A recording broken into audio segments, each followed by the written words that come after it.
Hello there, friends.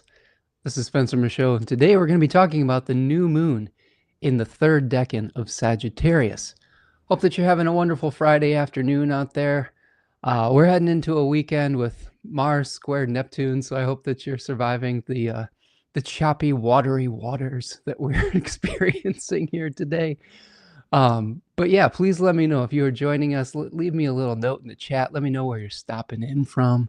We're going to go an hour and some change today talking about all the details associated with this lunation that's coming up next Friday, a week from today as I'm recording this. We're going to talk about the significations of Sagittarius. We're going to talk about the squares to Saturn and Neptune with this new moon. We're going to talk about Jupiter as the host of both of those sets of planets with Sagittarius and Pisces. Yeah, and then answer any of the questions that you might have and just spend a little bit of time together. So let me know in the chat if you're here. And before we do that, we've got a couple announcements. So welcome all my friends here talking new moon in Sagittarius 3. But you can find me over at spencermichaud.com. I am a professional astrologer, and I have all sorts of offerings for this final part of this year, 2025, and for 2026 moving forward. We might start to make some adjustments for the new year. So if you like some of the offerings that you see, get them while they're good. Get them while they're still hot over there. You can go over on the click on the book now button over at spencermichaud.com. Sign up for a 3-month ahead reading, a year ahead reading, a natal reading. All of those things are ways that you can engage with the stars and kind of make friends with fate, as I like to say.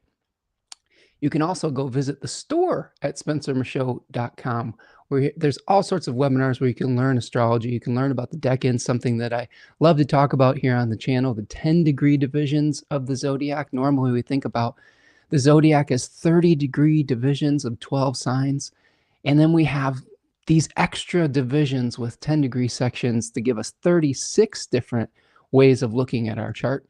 I also have a series that I did with my beautiful partner, Tanya Andrews, called Dignity and Devotion, where we break down the 7 classical planets in traditional astrology and talk about how to create a devotional practice as well as a magical remediary practice where you can elect different elections to make cool stuff where you're drawing down the energy of the 7 traditional planets. Go check that out as well. And then there's this Stars and Cards webinar I did. If you're into the tarot and you want to know some of the esoteric connections between astrology and tarot, that is a great place to start there as well. Speaking of my beautiful partner, Tanya Andrews, she has a wonderful store called Third Coast Mojo.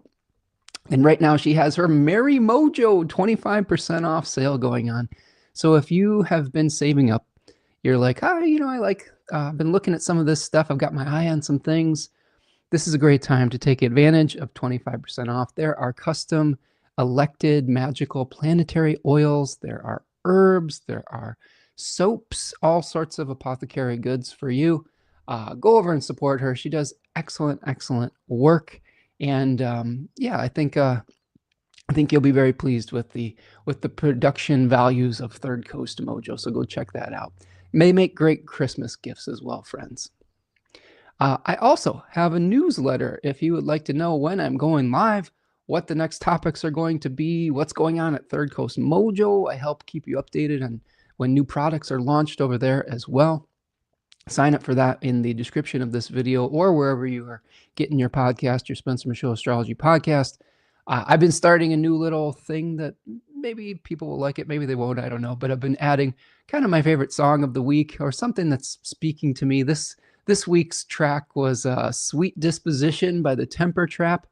And don't expect me to be on the cutting edge of music. I am a little bit of a late adapter. So if you're like, well, that song came out 15 years ago, I'm like, yeah, but I'm hearing it now and it sounds pretty cool and it's really affecting me emotionally. It might be something that aligns with the astrology. It might be just something that I like, but go check out the track of the week at the newsletter as well, my friends. If you want to support the work that I'm doing here today, you can buy me a super chat while I'm live on YouTube. It goes a long way to supporting the work that I do, to keep me doing this work, to be able to support your independent creators so that we can have the time to do all the research and production that goes into these live streams. You can also go over to buymeacoffee.com, which is a patron-like website where you can support the channel in that regard. Yeah, I always appreciate all of your generosity, all of the ways that you've supported the channel. The easiest thing to do today if you want to support the channel is like the video, subscribe if you're not subscribed, turn on the notification bells, share it with a friend, post it on your social medias. There's some kind of new YouTube thing where you can hype it, I guess you could say. So hype the video, but all of those things are very helpful. So thank you for hanging out with us today. All right, friends. So we are going to be talking about the new moon in Sagittarius III. All right. So we've got a new moon coming up.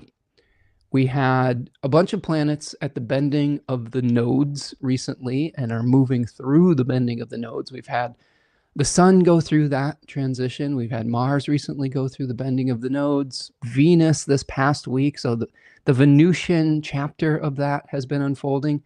At this new moon in Sagittarius III, Mercury will be going through that bending of the nodes kind of experience.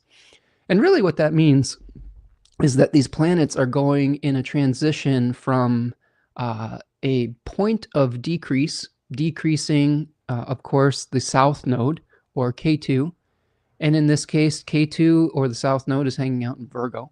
So we've been decreasing and releasing old forms. Virgo loves to enclose spirit into matter. It also is a sign or a temple that is concerned with process, with how we do things and how we do things most efficiently, effectively, practically, tangibly. So we've been releasing some tangible forms. We've been releasing some tangible processes. We've been releasing our attachments to how we are doing what we do, whatever that is, and starting to move towards the North Node in Pisces, which is a sign that's much more associated with kind of, if you will it is no dream, right? If you visualize it, you can bring it into reality, but you have to kind of let go of the process potentially. You have to say, well, this is my vision. These are my values. This is what I am trying to achieve. And I'm not going to dictate to the universe how it's going to come to me. Because when we do that, sometimes we block a manifestation that may be trying to approach us from the liminal space of the spirit world to manifest here on this physical plane of existence. So a lot of letting go, a lot of trying to take a leap into the unknown, a lot of trying to find out what our real purpose, ethics, and values are. And this new moon in Sagittarius III is going to be continuing that process as we go through these squares between the Sagittarian planets in a fire sign, a desire to take action with our vision, and these water planets in Pisces that are encouraging us to think about what it all means, to dissolve our boundaries between ourselves and the life of our dreams, ourselves and others. But the theme that is really coming to me with all of this is one of sacrifice. These last decans of the mutable signs are the transitions between seasons. The transition in Sagittarius is one from the last decan of fall into the winter, right? The winter season. At the first decan of Capricorn is where we experience our winter solstice, the return of the light. And this is a really important point in the astrological year because it shows us the kind of return of hope, the return of vision, the return of clarity, where the days start to become longer. They're not longer than the night yet, but we're starting to see this ascension, right? This moving away from the old year and towards the new year. And a lot of times we have to tie up a lot of loose ends at the end of the solar year. So this Sagittarius III time of year is really important for getting to the finish line, the slog that we go through to be able to get all of the things, like the tangible things for the year. Like, for example, if you're a business person, right? If you're self-employed or anything like that, you're thinking about, all right, is there any end of the year purchases I need to make for my business because it's the end of a tax season? Do I need to make any charitable donations? Things like that. Is there any loose ends I need to tie up before this new big cycle starts? And a lot of times there's things that we have to do that we don't want to do, that we are compelled to do. We'll talk about the concept of a non-K today, which is the force that compels the Earth to spin on its axis, and it also compels us to the finish line. So we will talk about those sort of themes today as well. So, hey, we've got some friends stopping in. Leanne's here. Nice to see you, Leanne. Say hi, Spencer. Hope everyone's having a good week. Hope you're having a good week, Leanne. Thank you for joining us from, I believe, the UK. So I hope that you're doing well over there, my friend. Cosmic Girl 101 is here. What's up, Cosmic Girl? Nice to see you. I believe Cosmic Girl is joining us from Australia. So welcome from down under over there, and appreciate you being here today. All right. So, new moon, 28 degrees of Sagittarius, the 19th of December, which is a week from today, Friday the 19th, early in the morning in my time zone, but make the appropriate adjustment for yours. And let's just think about, given you my initial thoughts. Here are some thoughts that are a little bit more medium range view. So the new moon is going to be squared Saturn and Neptune. We've got Saturn and Neptune hanging out, and I'll break all of this down in great detail and show you the chart in a second, but I just want to talk about it. Saturn and Neptune making a square to the new moon. Saturn's at 25 degrees of Pisces, Neptune's at 29. Neptune is getting ready to ingress into Aries, which is kind of a big deal because Neptune ingresses into a new sign once every couple decades. So this is a big change that we might experience in our collective. And Neptune often represents sort of a solvent quality. It dissolves structures, it dissolves boundaries. I've been reading a book by Liz Green talking about Neptune and the search for redemption. She talks about different myths from different cultures where we might be seeking to return to a divine cosmic womb. There's lots of oceanic themes, like creative waters themes that come out of this. There's also themes of, trying to pursue some cosmic or divine ideal that isn't necessarily attainable in this physical space. So we have to be careful of that. Those are some of the illusions and delusions that we experience with Neptune. As I'm recording this today, Mars is applying to a square with Neptune.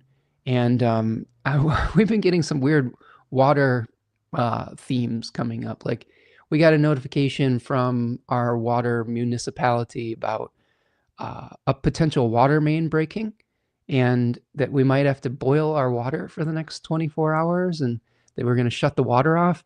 And then, so this was in the middle of my morning routine, which is fairly fairly it's fairly lengthy. It's one of those things that I try to stay really consistent with over time. Like, I do my prayers and stretching and all of these things. And as I was getting this text, my partner was like, you need to fill up a bunch of buckets with water so we have water to fill the toilet and all these things. I'm like, okay. So I'm running around filling water buckets, big tubs of water. And then we got another message from the municipality a few minutes after I had finished doing all of those tasks and say, oh, sorry, it was actually for just this one street in your town, and we mistakenly said it was for the whole town. So those are the kind of experiences you get with Neptune. I mean, water is often involved. If it's a square, sometimes there's confusion that's going on.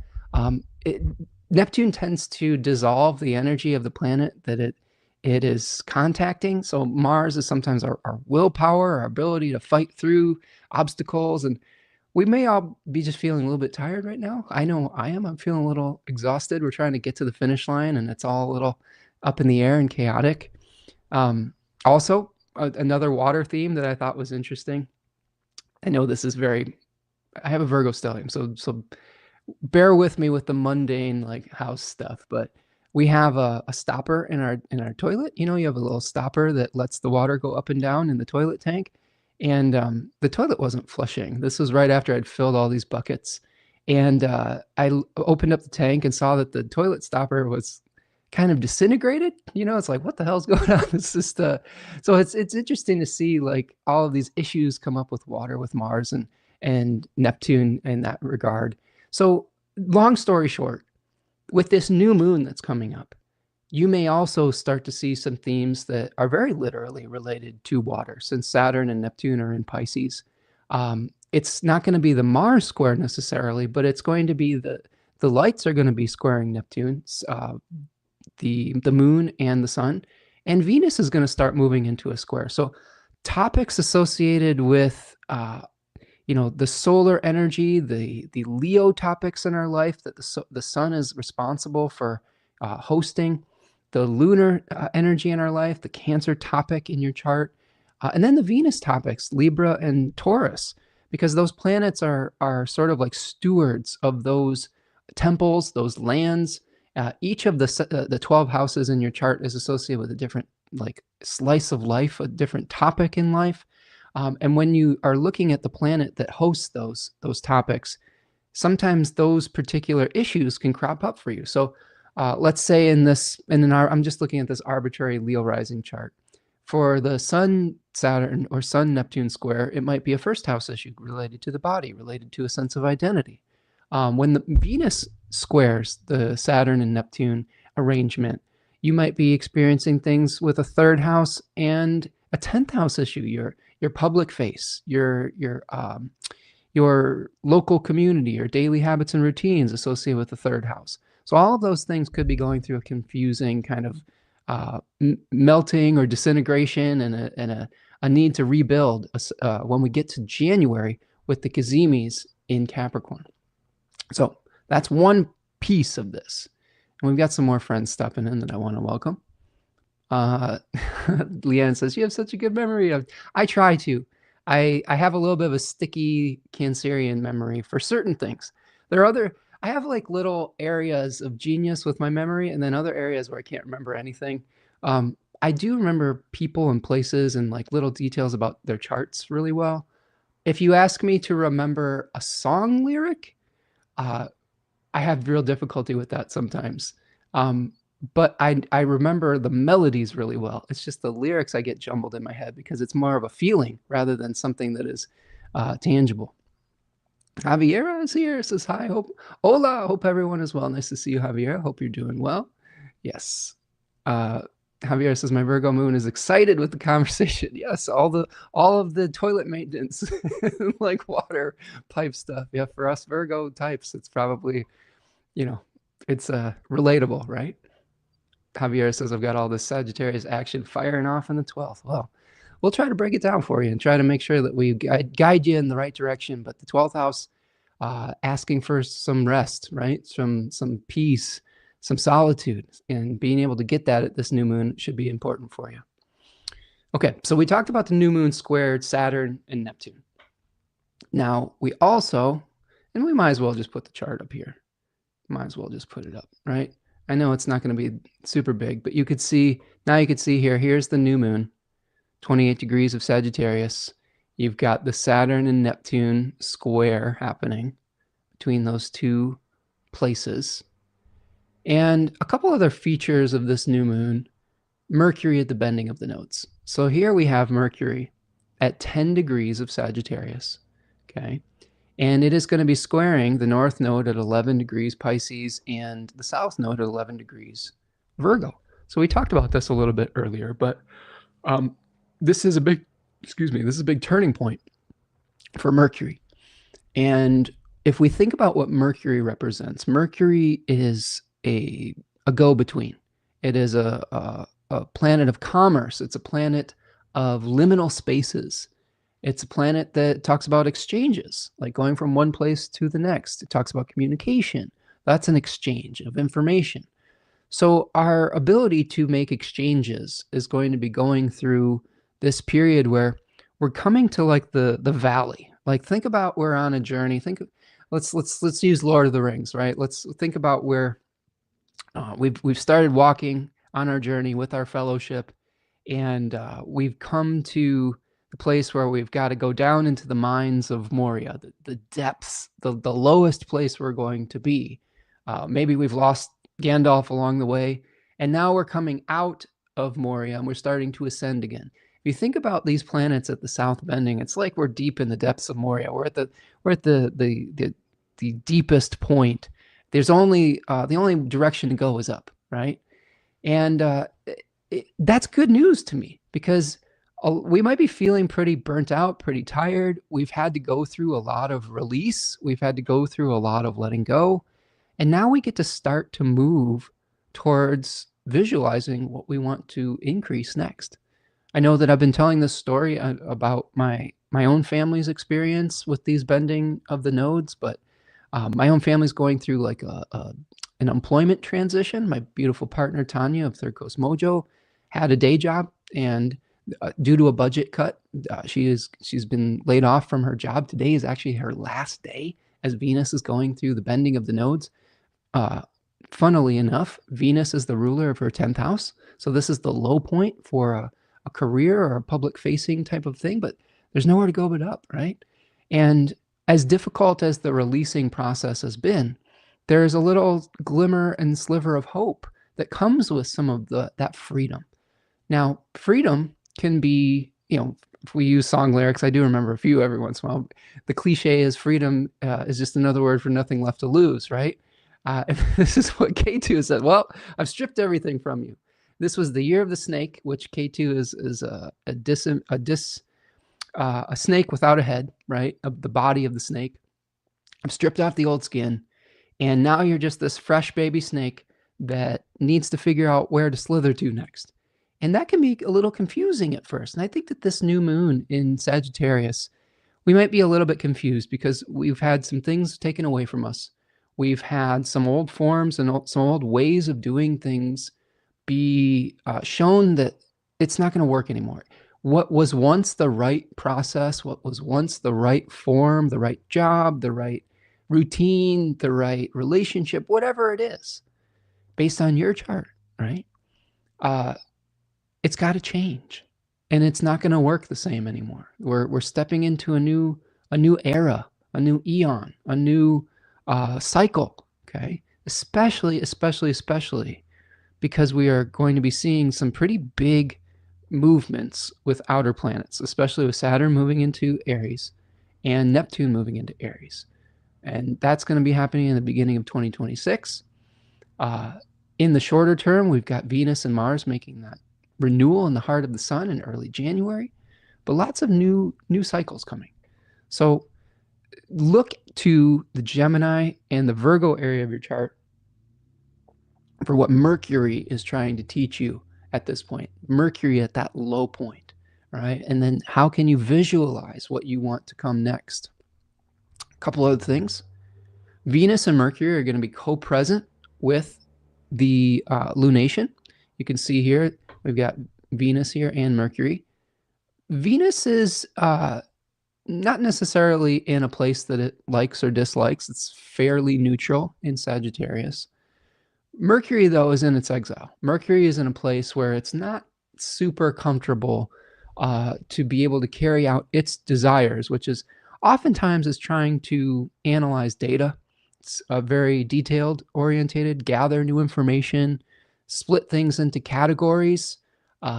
What Mercury will tend to do in the Jupiter-ruled signs of Sagittarius and Pisces is it will tend to mash things into a trough and say, this is good enough. I just want to move towards the goal. I don't want to ask any more questions. I need to make declarative statements.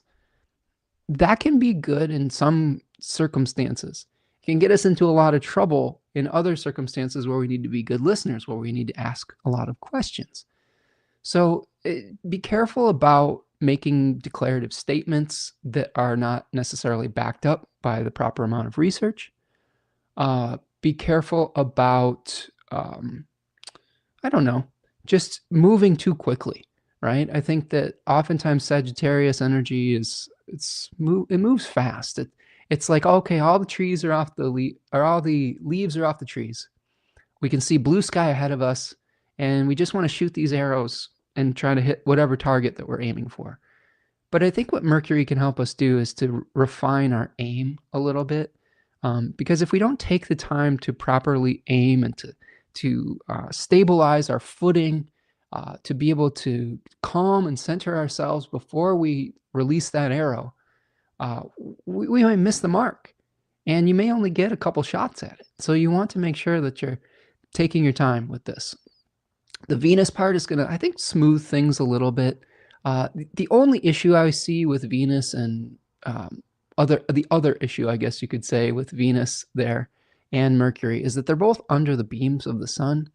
That is somewhat of a debilitating condition in traditional astrology.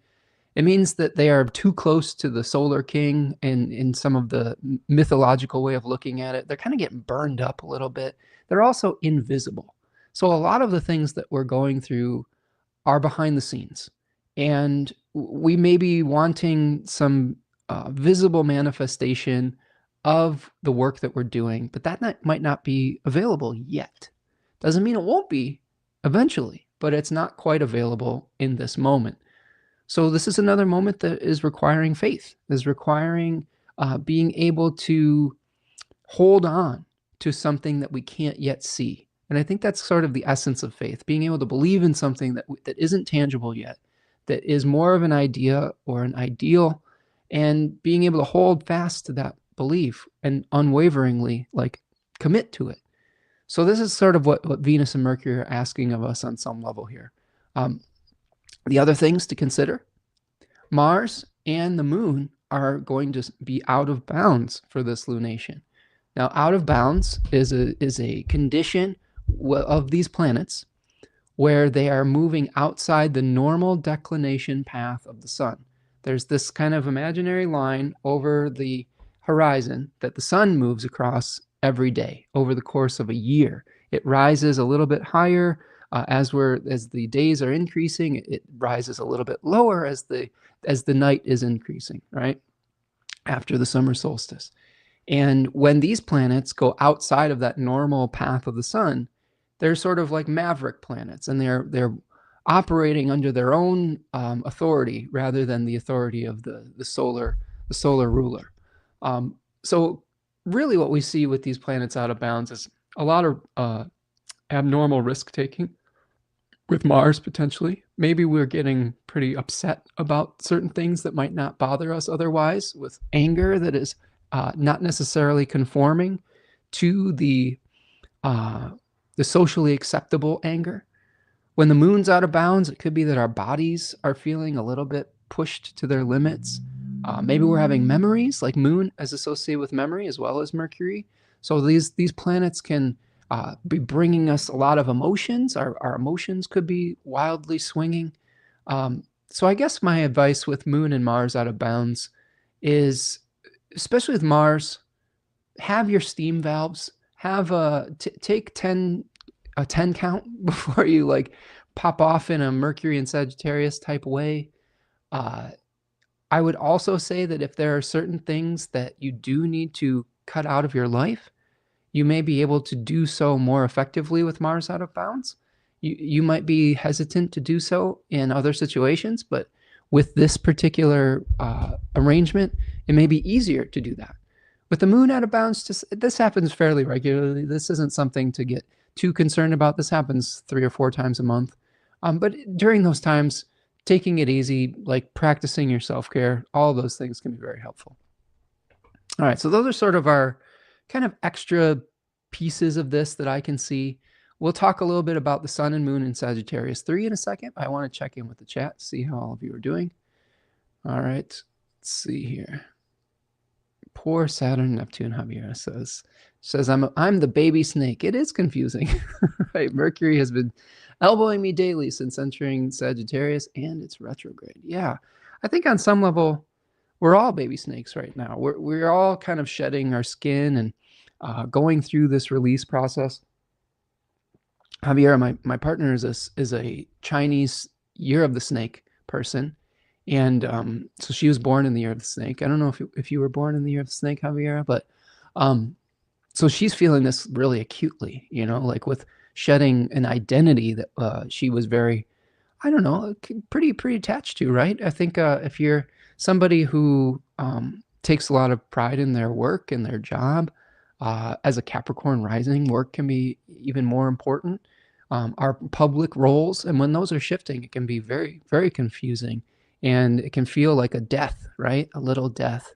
Oh, so yeah, so Javier is also the year of the snake with 1989, right? So yeah, she's the 77 one and you're the 89 one. So the Chinese animals repeat every 12 years. So if you have your personal Chinese zodiac year animal, if you go just 12 years before or after that, you'll see it repeat with different elements involved. But I digress. Yeah, and Javier is also a Capricorn rising. So the two of you, as Chinese snakes and Cap risings, are probably going through some significant changes. So I think that the thing about this is, and I've been kind of feeling the narrative unfold with this for a few months. I always saw December as a period of visioning. There's not going to be necessarily the ripe opportunity for making all of the tangible new starts yet. There is a need to fully go through the letting go process. The grand water trine with all the planets going through Scorpio 3, right? And trining Saturn, Neptune, Jupiter, etc. Those were showing us which forms we needed to get rid of, which ones were just no longer bringing us vitality. And the longer we held on to those, the more suffering we might experience, right? The more debauchery we might try to do or have done to us to justify keeping the old form alive. And as we've seen all these planets leave Scorpio and enter Sagittarius, then they all move into the squares with the Pisces planets.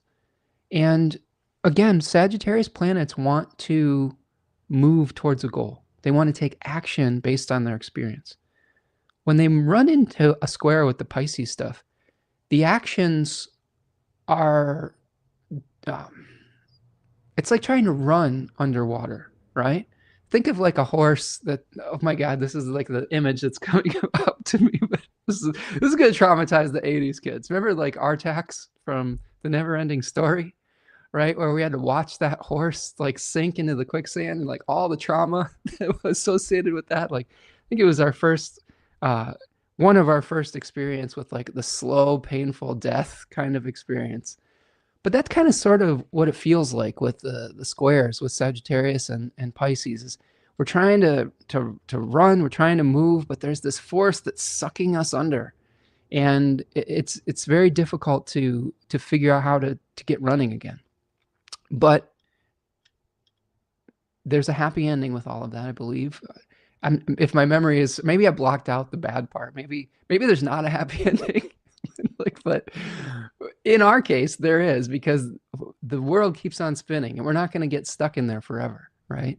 And but I do think that the slowing down process, the horse stuck in the mud or in the ocean that can't run as fast as if we are on solid ground, it causes us to be more conscientious. It causes us to understand where we're going and to conserve our energy.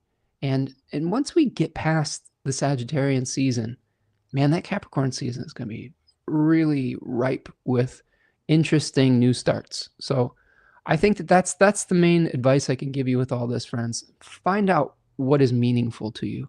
I started reading, I don't have it here because it's in the other room, but I started reading some Charles Eisenstein books. This is not the one. This one's called The More Beautiful World Our Hearts Know Is Possible. And the other one is called Sacred Economics. And I've been doing a lot of thinking about new ways of material exchange that are ethical, that are just, how to create abundance in a way that is not going to diminish other people. His book is a lot about the history of economics, but also of gift economies, of indigenous wisdom and things of that nature. So that's been my homework. That's what I've been inspired to do. And we'll see that with the host of this new moon in Cancer 3. So find out your why. What is important and meaningful to you?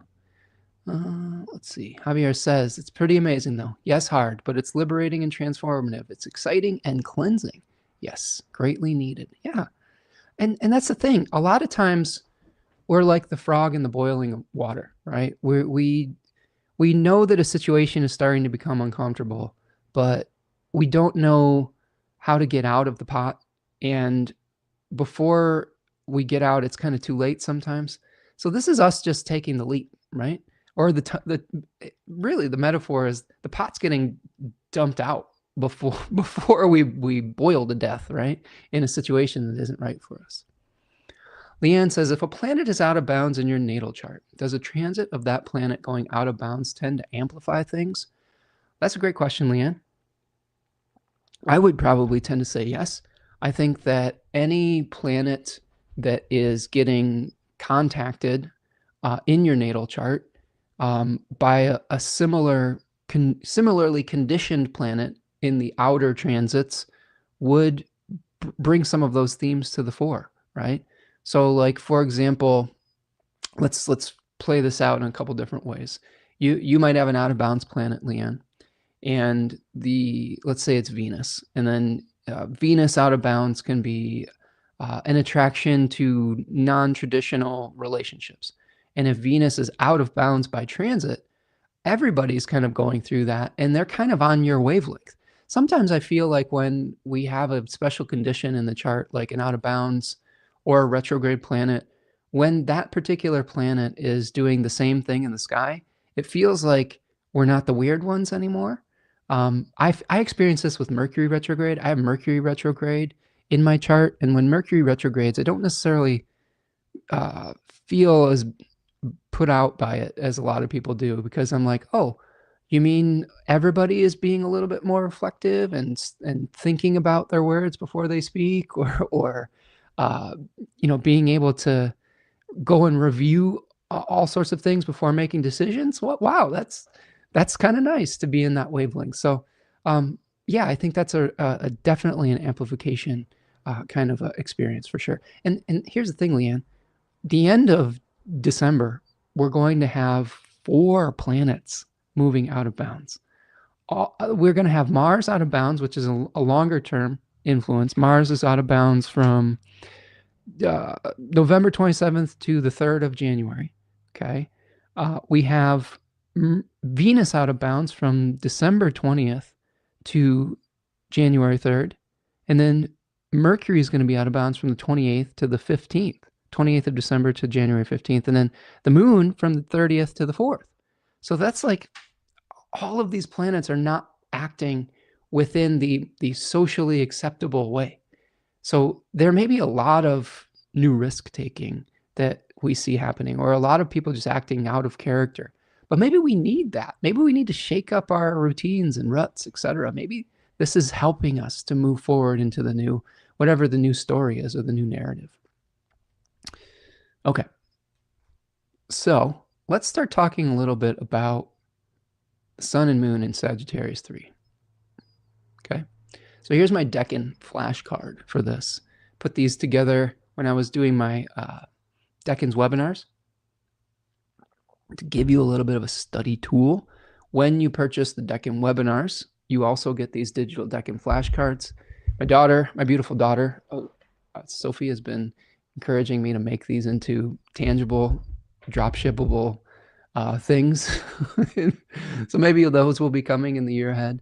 But yes, there's all sorts of information on here that can help us to understand with much more specificity what we might be experiencing with a planet moving through a different area of the zodiac.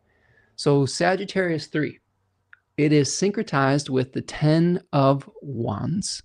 Here we see somebody that is carrying a great heavy burden, and he doesn't exactly know where he's going. He's just compelled to carry it to the finish line. Maybe he does know where he's going, but maybe it's more intuitive, right? Maybe it's, I know I've got to get to this ending here.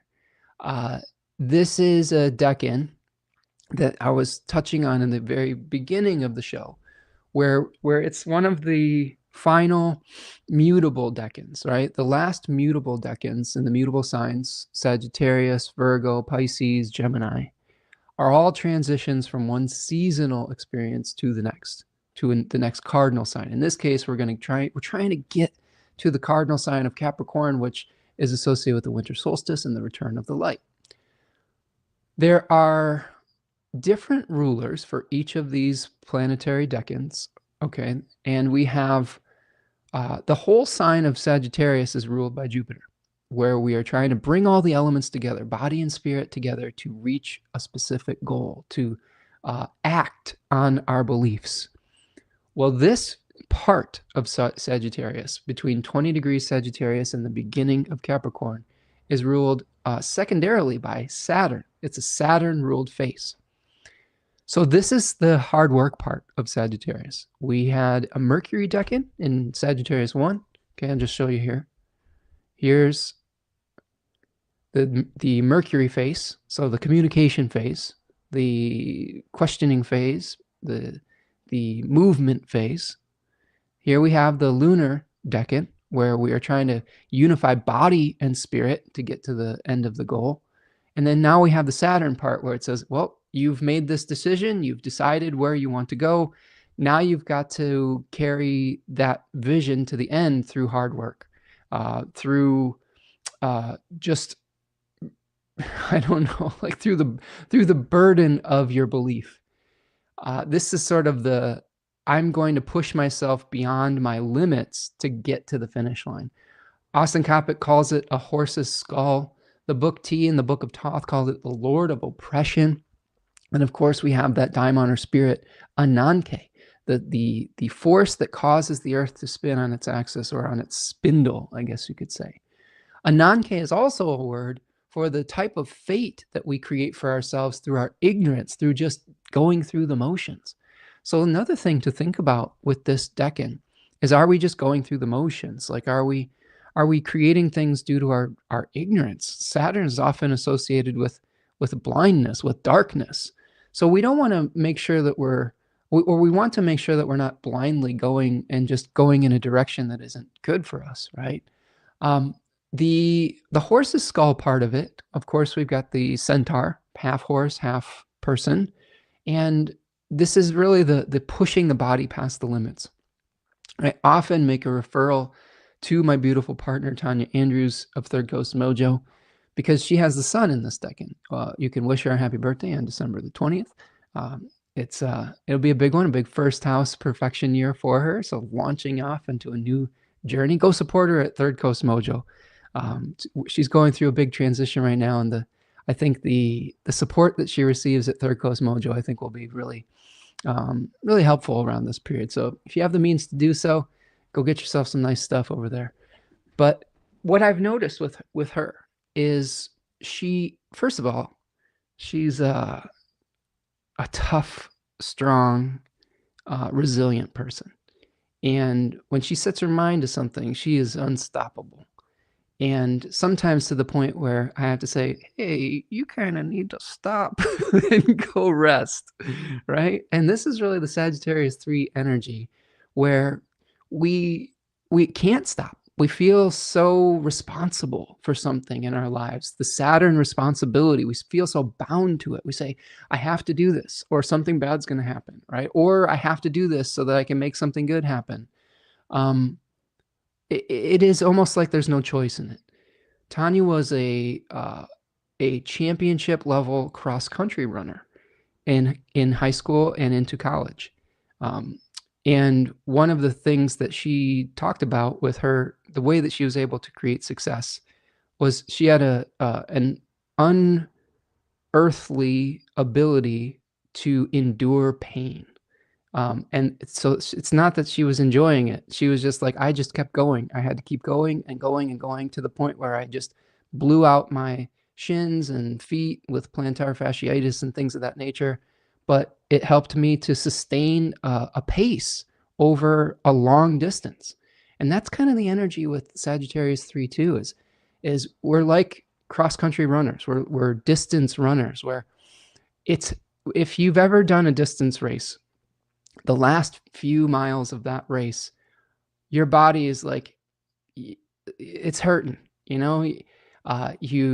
things hurt, you want to be done, but you start to see the familiarity of the finish line. You've only got a couple more to go.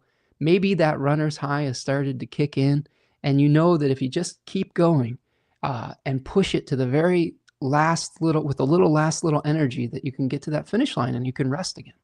So this is the energy we have with this decan, with this new moon. We're planting the seed for that. energy that's going to get us across the finish line to finally shed the last part of our skin so that we can be ready for the renewal in 2026. Okay, we've got some more friends stopping in. So let's take a look at that, see where we're at here. Javier says, oh man, I heard the word risky. Ouch, just need to relax. I'm not a huge fan of risk either, Javier. I think folks on the Capricorn Cancer axis, we're not thrilled about taking risks. Some people might be with different planets in their chart. If you got some Aries placements or maybe even some Sagittarius or Leo stuff, some fiery stuff, you might be more of a risk taker. But for those of us in these cardinal earth and water and other earth signs, risks are not necessarily our favorite thing in the world. But we may have to take some risks moving forward with Saturn moving into Aries. It's not really going to be a choice. It's either take a risk and become something new, or just, I don't know, suffer the consequences of not doing it, right? I guess that would be the thing. There's really no choice with it. Marietta is here, says, good noonday, Spencer. I hope your week has been wonderful. It's been pretty all right, Marietta. It's been a little exhausting. I've been doing a lot of snow removal, I guess is what I will say. I've been clearing out our parking lot, which is quite extensive, with a snow blower. And there's been really wet, heavy snow that is just a real pain in the ass to get through. And it comes down one day after another. So I think I had to do the snowblower thing like 3 days out of this week. I'm glad I have the snowblower, and I'm glad that I have just a beautiful home to take care of. But at the same time, I could use a rest from the elements. I think that's the long answer. Love It Moon is here. What's up, Love It Moon? Says, hi, everyone. Signing in from Scotland. Oh, nice. I love that you're here, Love It Moon. And thank you for joining us from Bonnie, Scotland, my friend. Stephen the Jupiterian says, Sagittarius new moon closely conjoins my natal moon in the first house. Well, that's going to be an important placement for you, Stephen. You'll have to let us know how it turns out for you. Marietta says, everybody watching, can you like the stream, please? Thank you for that, Marietta. Yes, Spencer does so much work for us and gives it to us free out of his big golden heart. The least we can do is like and share. I appreciate that, friend. I'm doing the best that I can, trying to share this wisdom and make it available to the most amount of people possible. I will say, moving into the new year, I've been doing research on how to monetize the channel, but still keeping the spirit of having it be available to the most amount of people. So these are the things that I've been thinking about with the change of transition in our family. But yes, the easiest thing to do, friends, like the video, subscribe to the channel. It really does help. It helps get our message out in front of the most amount of people. And yes, I think, Marietta, you can thank our beautiful Tanya Andrews for a lot of the ability to do this work in the past, the way that I've done it and the way that I've been able to stay true to some of my values. A lot of it was because of Tanya's situation and work too. So she deserves a lot of that credit as well. All right. Marietta says, hope everyone's having a wonderful Friday morning here in San Francisco. All right. Javier says, I've been getting a lot of downloads with centaurs lately, all through Mercury and Sag. I love it. Marietta says, happy birthday, Tanya. May your exuberant beauty remain radiant. Oh, I love that. Yep, Tanya's going to have a birthday on December the 20th, right before this new moon in Sagittarius. So yeah, everybody give her her flowers. All right, Central Illinois. Ooh, nice. I was born in Illinois. I'm a Oak Park, Illinois native, and spent some time in Rockford, growing up in Rockford, Illinois, and did some traveling around that area. Leanne says, having a great Friday, nearly 7 p.m. in the UK. Oh my goodness. So yes, we have, it's so interesting to see that we're going through life at these completely different time zones on this planet, that we're able to connect. Isn't that a miracle? It's just such an amazing experience we have, just literally being in different points in time. We're like time traveling with the internet. It's pretty cool, pretty awesome. All right, okay, let's see. Steven says, I love the game of Risk, world domination. Well, better the game of risk than the games that some of our leaders want to play with real people's lives. So we'll have to see how that all turns out, friend. Javier says, hope there's people near the finish line with a cup of water. I'm thirsty. And yes, Venus and Mars and Cancer doesn't like risk. Absolutely. Maria says, thank you, Tanya. Oh, I love that, Maria. Thank you for acknowledging her and a lot of the hard work that she does and that we do as a team. I mean, really, Tanya and I are a team, and a lot of the things that we do are we are talking all of these things out to figure out what the best way to move forward with our communities are. She makes things possible for me. I help her with things. There's all sorts of ways that's a reciprocal relationship. And I hope that as we move into this new employment situation, we're going to be spending a lot more time together. So maybe you'll see her on the channel a little bit more. And I think we're going to try to do some more things where we maybe take some risks with our businesses and try to provide different types of value for our community and figure out what the right balance of being sharing with the community and making the information available and figuring out what our value proposition is as well. Marietta says, I know Rockford. Yeah, it's a cool little place. Spent the first 13 to 14 years of my life over there and then moved to Michigan. Marietta, you're so fun. Says, yay, love to see more of Tanya. You guys are the dream team. I love it. She's a great lady. I'm hyping her up today because this is a tough day for her friends, and even though it is a beautiful, I don't know, freedom that comes along with that, there's also a lot of anxiety that comes with those changes. And she's a real nice lady, and I think got a really pure heart. So all of the good comments in the chat here for her, she really deserves it, and I really appreciate that, friends. Okay. Let's talk a little bit more about this host, Cancer 3. What do you say? So let's talk about Jupiter in Cancer. By the way, I can't stop talking about my lovely partner. She also has Jupiter retrograde in Cancer, not the third decan, but the first decan. And these Jupiter and Cancer types are some pretty amazing people. I was reading an article from another wonderful magical business, Sphere and Sundry.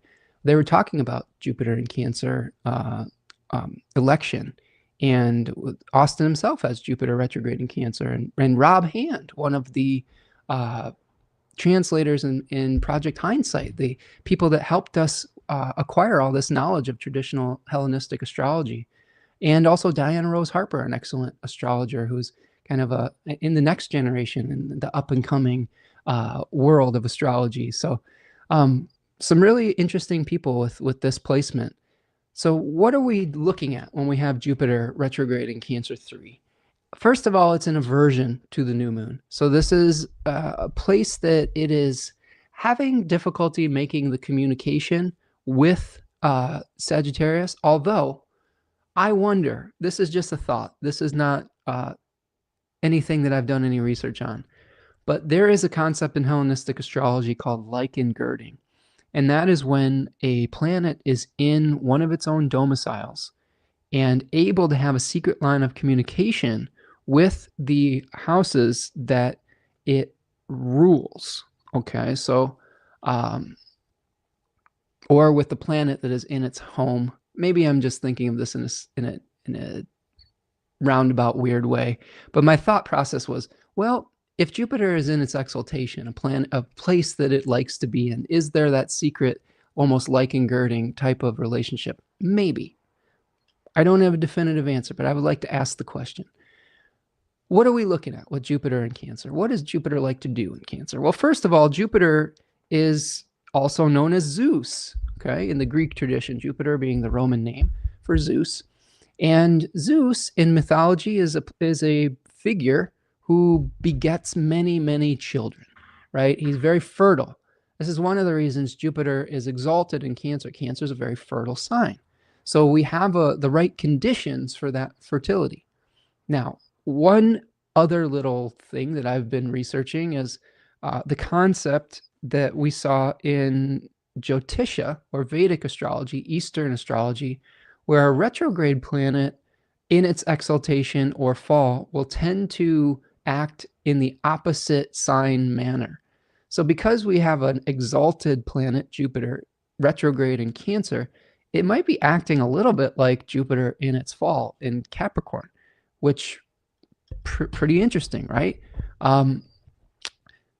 The direct motion of Jupiter in Cancer 3 is a planet that is trying to create abundance, create fertility, bring form, beget form, right? Well, the relationship between Saturn and Jupiter, according to ancient authors and technique I've learned from the Seven Traditional Planets or Seven Classical Planets book by Charles Obert, really good little reference guide, by the way, is Saturn is sort of the architectural blueprint. It's the idealized Platonic form. It's the if we're using our horse metaphor, it's the ideal horse. It has 4 legs. It has, a big snout, a mane, teeth, etc. And the Jupiter part and role is to be able to take that idealized, more general form and make the multiplicity of physical manifestations. The palomino, the small pony, the big Clydesdale, all of the different forms, begetting all those into form. So right now, we have Jupiter sort of reviewing how to do that. It says, well, I want to create abundance, I want to create fertility, but there's a lot of maybe delays to that with Jupiter retrograde. There's maybe some setbacks, like when we shed our skin, that can feel like a setback. We're having to release the way that we created prosperity and fertility in the past. If I just keep utilizing my own example, being able to bring in resources via one particular job, when that starts to fade away, you're asking a lot of questions about, well, what are our next ways to support our family or to pay our bills, etc. How does it align with our value system? How is this going to look moving forward? What's the structure of our day? All of these things. It's all up for review. So this is another reason that I think this new moon is not necessarily one where we're going to be just launching every new enterprise. This is one where we're going to be asking a lot of questions about what is meaningful to us. How do we create the win-win situation? How do we create fertility and abundance in a way that is Jupiterian, the way that is potentially ethical, that will bring us honor and merit rather than taking from someone else, where we're feeling like we're adding value to the exchanges rather than taking away something from somebody. So like these are the thoughts I've been having about the new movement into the next cycle for this channel, is how do we create extra value so that that I can create value to help ease the burden of my partner's, job loss, right? And how do I do that in a way that is appropriate for being able to continue to share this wisdom with everyone that wants to engage with it? How do I do it in a way that doesn't take away or like make people feel like there is a boundary to acquiring or achieving that? And those are the questions, the types of questions that you might be asking yourself too, is did you release an old form?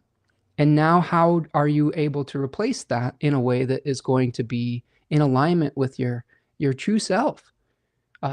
When I think about my partner and her going through this transition and us going through this transition as a family, I just think about how much potential there is in not only her, but in our relationship, etc. And how the freedom that she may be experiencing could lead to some incredible creative manifestations. And this might be a way to look at this lunation and this water trine moving into the squares, then moving into the Capricorn manifestation phases. How do you work with this new freedom, this new potential, this new liberation of energy that you're finding from the release of the old forms? Sometimes we go along with things because it's safe. We've been talking about risk taking here in the channel today.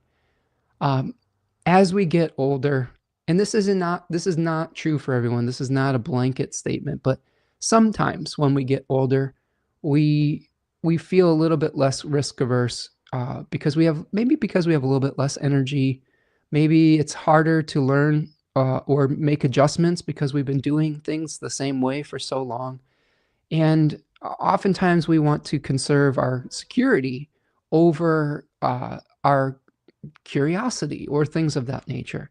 And it's it can be really disruptive to be forced into those changes. It can also be really invigorating, right? Sometimes when we get really in this kind of these ruts in our life, the universe has a way of saying, you can do more, right? And I don't mean more. I mean more like more in alignment with who you really are, right? And sometimes we get used to these old roles that weren't really appropriate for us, but uh, we did it out of necessity. We did it out of commitment. We did it out of wanting to be of service. And sometimes those old roles were really appropriate at one time in our life, and they did bring us that vitality. But things change. And that's what we're dealing with here is change, right? How do we uh, align ourselves with change rather than resist it? I mean, this is the type of thing that spiritual mystics, self-help people, all of anyone who is paying attention to life eventually comes to the realization that one of the most important things in life is to be able to work with change rather than resist it. And the more that we resist change, the more suffering that we experience. So this is one of those points where we're going to be going through that. Now, specifically with the third deck in Cancer, you see the Four of Cups. And it's called the Lord of Luxury, the Lord of Blended Pleasure in the Book of Thoth and Book T. Austin calls it the Overflowing Cup in 36 Faces. And we have a spirit in this deck in Hecate or Hecate, however you want to pronounce that. An important goddess of the crossroads, an important turning point, right? And she is a triple moon goddess, a lunar goddess, and this is a lunar face. This is a very lunar part of the zodiac. And she both gives life and light and takes it away. So this is where we get the Hecate part of it is very interesting because it helps us to understand that sometimes an increase for one can feel like a decrease for an other, right? What I have experienced having Mercury in this deck in natally retrograde is a lot of my thoughts go to a lot of questions and doubt and like all of the things that sometimes destabilize us can be seen through our Mercury placement. But a lot of my thoughts go to how do I work in the world without hurting other people, without taking away from other people? How do I benefit without creating hardship for someone else? And a lot of this came through my own experience as a young person, having both experiences of scarcity and of surplus. My mom's family had a lot of they had wealth, but it was what I would like to call new money, where they really just kind of were so scared of being poor that they just did all sorts of things that I didn't agree with to perpetuate their wealth because they were afraid of being poor. My grandfather had a business that he inherited in Chicago. Speaking of Illinois, it was like a corrugated cardboard factory, and he kind of ran it into the ground through family expense accounts and all these like corrupt things that you see sometimes in business and in America. And I witnessed this as a teenager and just really was off put by it, and it tore our family apart. So that was one of the things that formulated my view of like, oh, these wealthy people got wealthy because they hurt other people. And that was something that has been ingrained as a narrative in my mind that I've had to work through as an adult to try to change that narrative. It's not an easy one to do, especially when it's ingrained from birth, because my father's family is very frugal. They are very like, they come from Mennonite ancestry. So you can only imagine, passed down through the generations, the desire for frugality, the desire for thrift, right? And those two energies coming together and constantly battling with one another. And I think that this is a thing that we see quite often when you have important placements in Cancer 3. If you have Mars or Saturn here, you might have some really difficult experiences in your youth that when someone else benefits, it's at your expense, or vice versa. If you have Jupiter here, you might be really good at creating win-win situations. You might be the proverbial philanthropist. You might be someone who has more than they need and is very generous with their resources. Same potentially with Venus. You might really be able to get what you want very easily. It might just come to you. The other part of this decan is that it is one of luxury, right? It is one of expensive tastes. I will admit that my mother liked to go out to eat. I used to visit her, just she was the non-custodial parent, and sometimes when I visited her, she would just take us out to eat. So, but she had a really kind of refined palate, and trained me to be like, oh, this is what food is like. These kind of refined, restaurant experiences, which I'm grateful for on some level. And I'm lucky to have manifested a partner who is an excellent chef and also has, I think, the ability to bring those types of visions into reality. But that was kind of the interesting part about it. And my mom had Mars in this 10-degree section of Cancer. And a lot of her experience with her parents was just the fighting of over resources. Her and her siblings, they were just trained to compete with one another for their parents' love. In that family, money equaled, or love equaled money. Or, it was a really toxic way of viewing the world. And even to the point where it bled into their deaths even. There was at one point, my mom passed away before my grandfather, about a month before my grandfather. And that meant that I became the next in line for one of the 3 inheritances from him. But what happened in that family, this is what's so screwed up about it. My aunt actually had the will changed so that she became the only inheritor of his estate while he had dementia.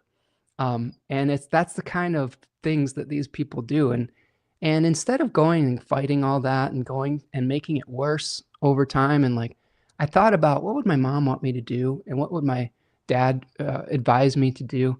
And at the end of the day, my peace wasn't worth the conflict. Do you see what I'm saying? And this is something I think to consider. And I guess I'm sharing a personal story about this because there may be situations in your life where you could stand to benefit with this new moon or whatnot, where you might have to compromise your integrity to achieve that luxury, to achieve that abundance, to achieve that overflowing cup. And it's just not worth it. There's so many different ways to have wealth.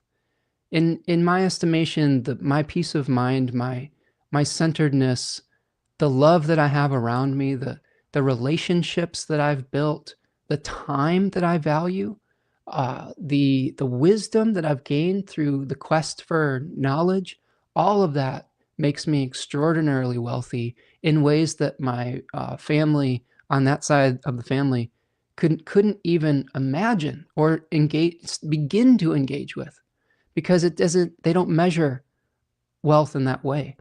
And to me, that was the most impoverished type of experience that I can imagine, just the miserableness of it.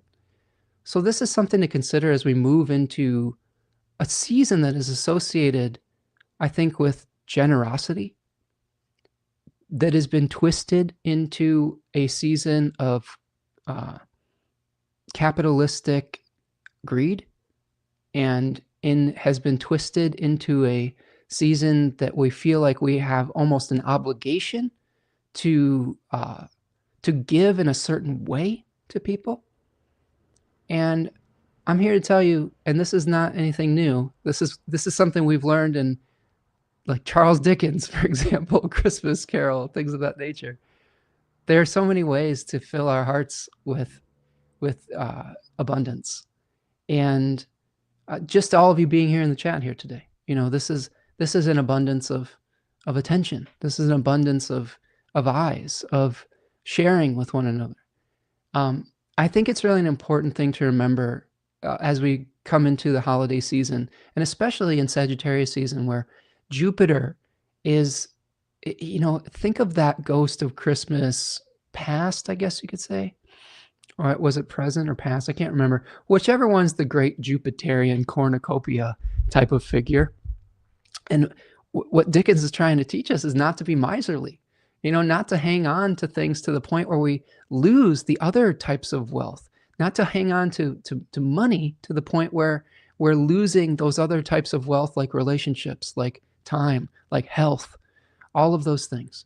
So these are great reminders at this new moon to think about how we're creating balanced abundance and wealth in our life in a way that uplifts others, that in a way that we can share with others, and not in a way that exploits others.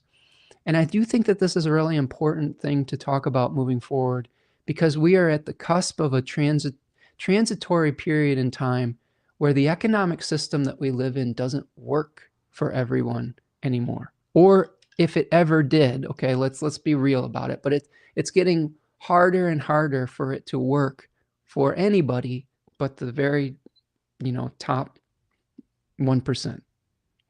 And it's going to force us to think about different means of exchange and different ways of creating value for one another.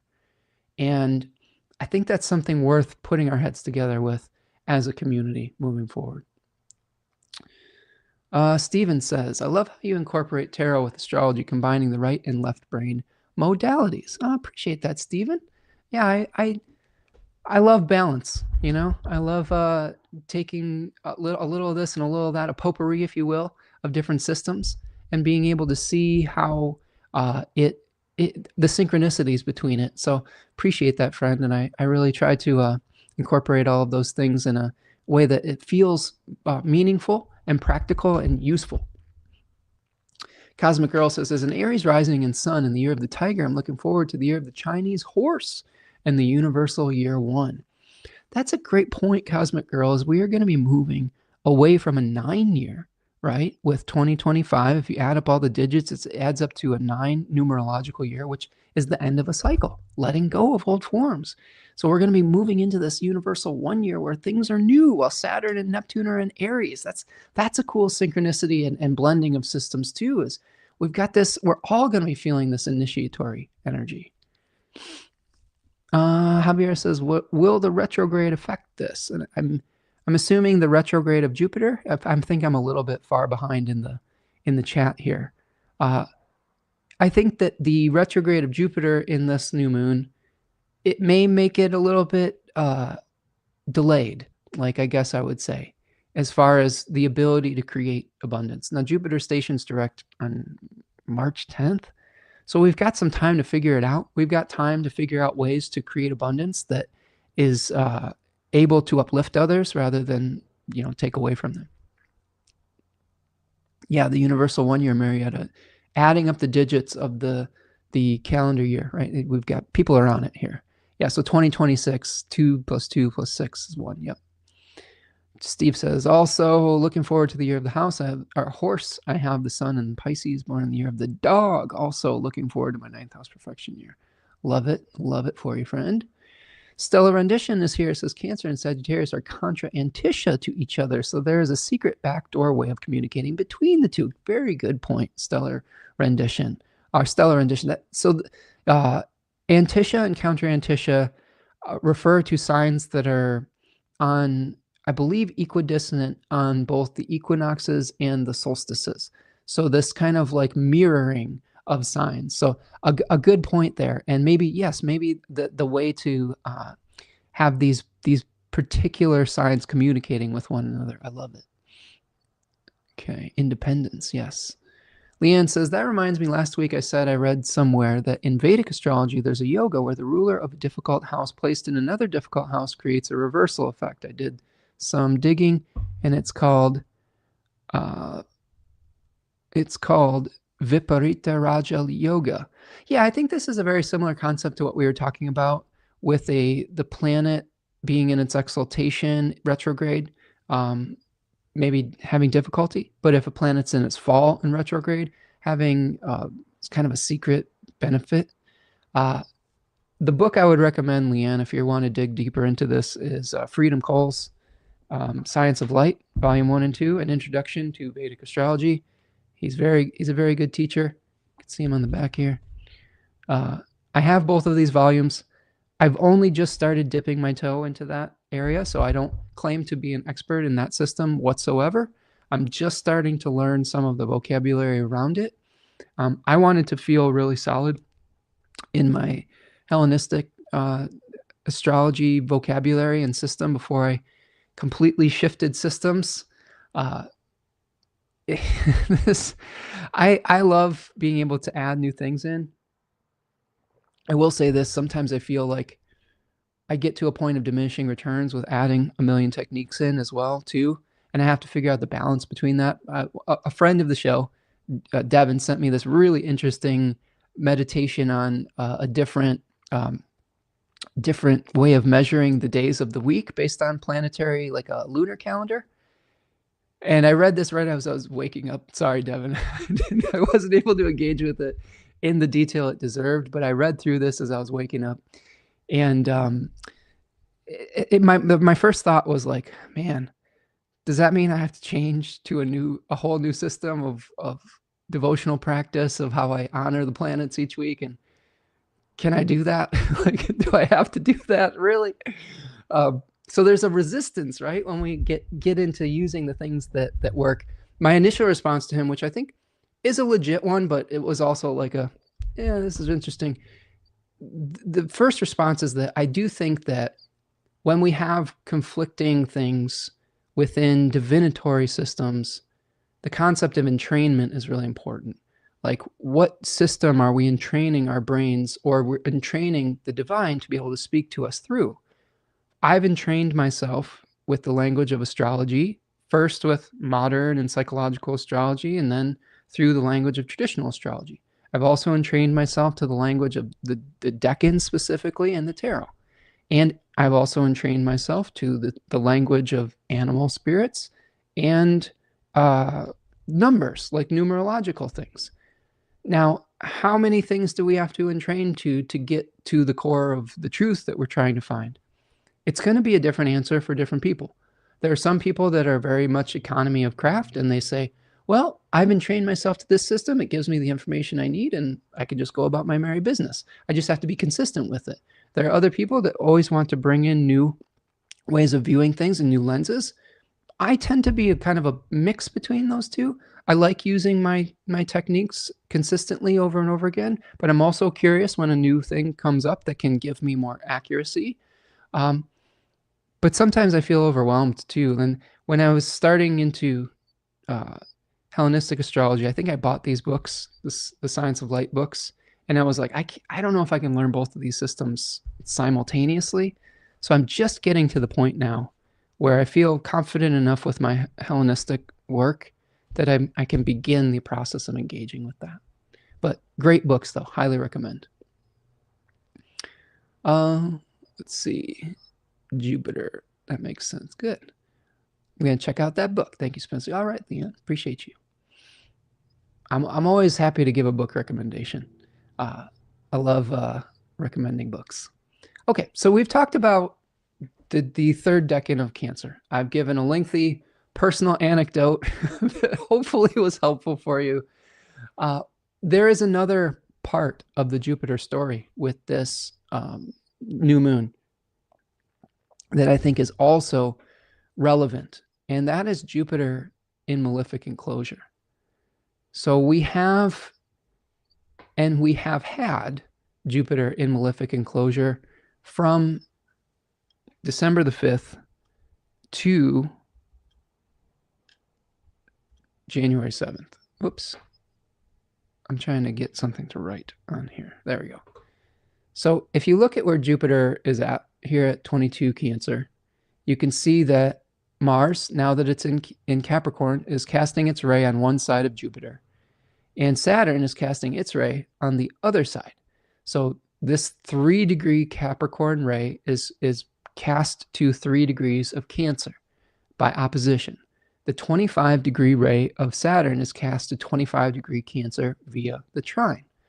It's enclosing Jupiter, and there is not necessarily a traditional planet that is breaking that up by a traditional aspect. Yes, maybe we have the counter Antisha.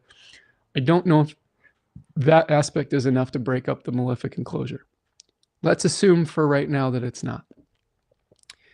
This is another reason that our abundance feeling may be a little bit stuck for a little while. We're asking questions because it's retrograde. We're asking questions on how we can expand our abundance in a way that doesn't harm others. But also we have this pressure to do so. We have Mars hanging out in this new moon chart in Capricorn 1. Its exaltation, by the way, which is very powerful, really powerful place for Mars to be in. That decan of Capricorn is one where we see associated with the 2 of Pentacles, where a figure is, I'll find the card for you, is juggling these 2 discs, these solar discs. It's a solar, and it's a Jupiter decan, excuse me. It's a Jupiter decan, but it has a solar connotation because it has a lemniscate in it. See that figure 8 period? I don't know if I can get it to focus here. So there's the lemniscate, which is really what it is it's the infinity sign, but it is the infinity of the sun to be able to go through these different kind of experiences. Why did I lost my background? Weird thing. That's weird.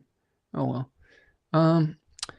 So what we see with the lemniscate is the path that the sun takes over the course of a year. And it talks about reversals, the Lord of change that we have here, right? And at the solstices, the sun changes its declination direction. At the winter solstice, the sun starts rising every day. It starts rising higher in the sky each day, I should say. So a reversal, right, of the darkening of the light, a return of the light, I guess you could say. And so Mars is going to be putting a lot of our energy into saying, what's the new land that we want to develop? What's the new goal that we want to tangibly plant our seed in? What's the pros and cons of this particular way of doing something, this particular place, this particular business model, this particular whatever? So there's pressure that we feel on that, on our ability to manifest abundance and generosity, etc. Saturn is also putting a little bit of pressure, not as difficult of a pressure, but one via trine, where it says, what are you willing to do? What are you willing to sacrifice? What dream do you want to achieve?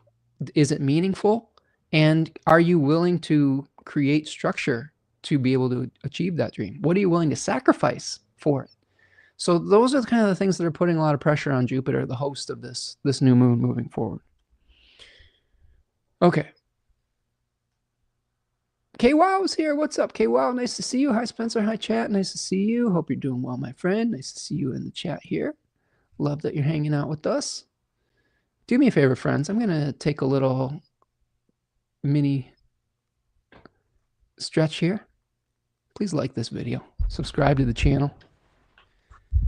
If you're of means and you want to help support us through a transition time, there's a super chat button. If you want to support us on Buy Me Coffee, that's sort of like a patron-like website as well. I would also say a cool thing that you could do right now is go over and support Tanya at Third Coast Mojo. She's got all sorts of cool stuff. Being able to support in that way will help you to get something cool, some magical item that you could either give as a gift or for your own good, or your own goodness and needs.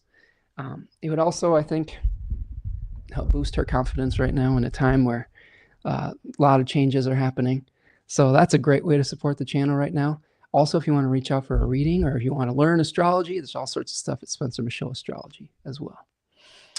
Okay, but the easiest thing and something that helps get our message out, like the video. Share it with your friends. Hype it up on YouTube. All right, so we've talked a little bit about that Jupiter in malefic enclosure. That ends on the 7th, and I believe that ends... Oh, that ends when... Let me see. I have it written down. It ends when Venus and Mars conjoin, because then Venus is casting its ray at 18 degrees of Capricorn in between the malefic enclosure. Okay, so hang in there.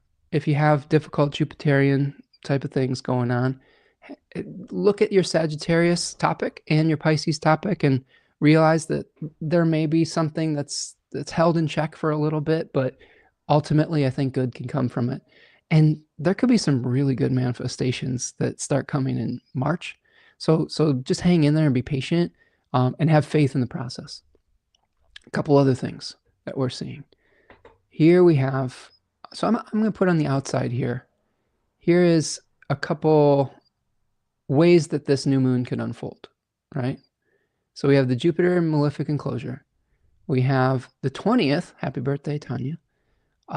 We have the 20th, Mercury is at the south bending of the nodes. We talked about that earlier, but you can see here Mercury at about 11 to 12 degrees, squaring the nodes. So big turning point for mercurial significations, commerce, communication, exchanges, specifically related to the Gemini and Virgo area of your chart. That day, that 20th, is a big day. Sun's going to also be squared Neptune on that day. You could see the Sun at 29 Sagittarius squaring Neptune at 29 Pisces. Okay. Similar to the Mars square that we're experiencing, but with nuance, right? We might be having a confusion of identity around this period of time, rather than a confusion of which way to direct our energy like we have now with Mars and Neptune. Right. Really, the Mars-Neptune square is like, you want to move forward, you want to act on something, but you're just running through water, you're just trying to, everything feels confusing, and you got to kind of dry out a little bit first before you do that. But the Sun-Neptune square, that's more of a, what's my purpose? What's my guiding light? And you may need to really get clear about that, so that you're not taking action or trying to craft an identity that is based on unrealistic expectations. I think that it's good to dream, it's good to visualize, but you have to have one foot on the ground while you are reaching for the stars, I think, on some level. I think that's what helps us to be sort of almost like lightning rods, if we're thinking about it in Jupiter's language. Lightning rods, where we ground that bolt of lightning into the earth so that it doesn't just create chaos around us. Venus will also be out of bounds that day. So this is Venus in Sagittarius III going out of bounds on December 20th all the way until January 3rd. So this is another experience where we might start being attracted to things that are out of the ordinary. We might be trying new things artistically. Venus has sort of kind of very pure Venusian quality when it's out of bounds. Think of these very, innovative creators. Bjork is the first person that always comes to mind as a out of bounds Venus person, someone who's extraordinarily prolific, but in this very idiosyncratic way. So don't be afraid to just be yourself and to experiment a little bit. I would also caution you that making a lot of major relationship decisions and or purchase decisions while Venus is out of bounds could lead later to some sobering regrets. So just be careful about that in this holiday season as well. The first aspect that the moon is going to make on the 21st, this is happening as the sun is moving into Capricorn. I'll talk about that in a second. But the moon at 22 degrees of Capricorn is going to oppose Jupiter retrograde. So oftentimes the first aspect that the lunation makes, new or full moon, after it separates from 15 degrees, it starts to become visible again, talks about sort of the unfolding of the narrative of the moon. And in this case, it's going to be making its first aspect in the exile of the moon, Capricorn, right? A place where it's not that comfortable. We're going to be coming to the sobering reality that the terrain that we're in is it's wintertime. It's mountainous. It's not necessarily a fertile spring garden. It's a cold, rocky winter landscape. And planting our seeds during the coldest, hardest, most difficult part of winter is not always the easiest thing to do. It's going to take a lot of hard work. It's going to take a lot of patience. It's going to take a lot of endurance. And that reality may be coming into conflict with our desire to do something in a way that does no harm, right? There may be some reality in nature that when we have some of these exchanges, if one animal is going to eat, the other is being eaten. Like that is a cold, hard reality that comes in nature. The beautiful thing is that it's a system that is self-perpetuating, and it's part of one whole ecosystem. But don't tell that to the rabbit that's getting eaten by the fox or the lynx. I mean, those are some of the things that we may feel as individuals, where we're like, oh my God, we feel like a prey animal, and vice versa. Like, so these are things, that hard questions that we might have to answer when the moon is making its first aspect opposite Jupiter retrograde.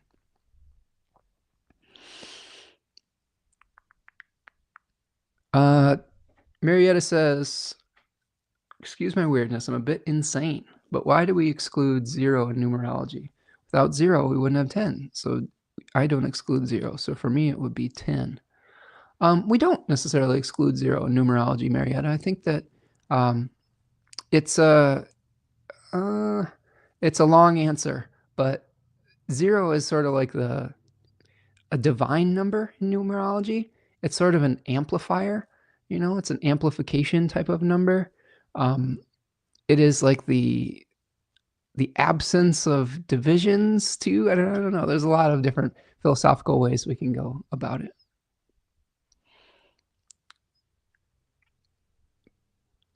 Yeah, a longer discussion that we might have to have another time, but a good question. Books I can recommend. I always love recommending books. Marietta, my favorite numerology book is by Dusty Bunker, and it's called Numerology and the Divine Triangle. And it was actually my first introduction to the Decans, because they talk about the tarot and the Decans in that as well. I also like Hans Decode's numerology books. So that book, and also the Divine Triangle book by Dusty Bunker, great places to start. There may be some other really good ones out there. Those were just ones that really resonated with me when I was learning that system. Okay, let's keep going. Now on the 21st, we also have Venus making a square with Saturn. So you can see here about 25 degrees of Sagittarius and Pisces. Now this is really fascinating to me. We talked about this a little bit in the Astrology of December, but look what starts happening when we have these two planets making aspects to Saturn. So here now we have Venus on casting its ray at 26 degrees of Sagittarius to 26 degrees of Pisces on one side of Saturn, and we have Jupiter casting its ray on the other side. So not only are we having a malefic enclosure of Jupiter, but we have Saturn being benefically enclosed for at least 3 to 4 days, potentially longer. I talked about it more in the Astrology of December. There's a little bit of ambiguity in my mind about when it's being broken up, whether it's being broken up by Venus or Mercury, but you at least get 3 or 4 days of it. And this might be something where, yes, Jupiter significations are held in check, that they're feeling a lot of pressure, but the Saturn ones are really supported. So you may be able to start bringing structure to your dreams around the 21st through the 24th or 25th or so. And that could be really positive. They could have a lot of help with that. You could have a lot of support from the universe for kind of Saturning all of those ambiguous visualizations. One thing that I think I've been thinking about doing as we move into a new kind of cycle.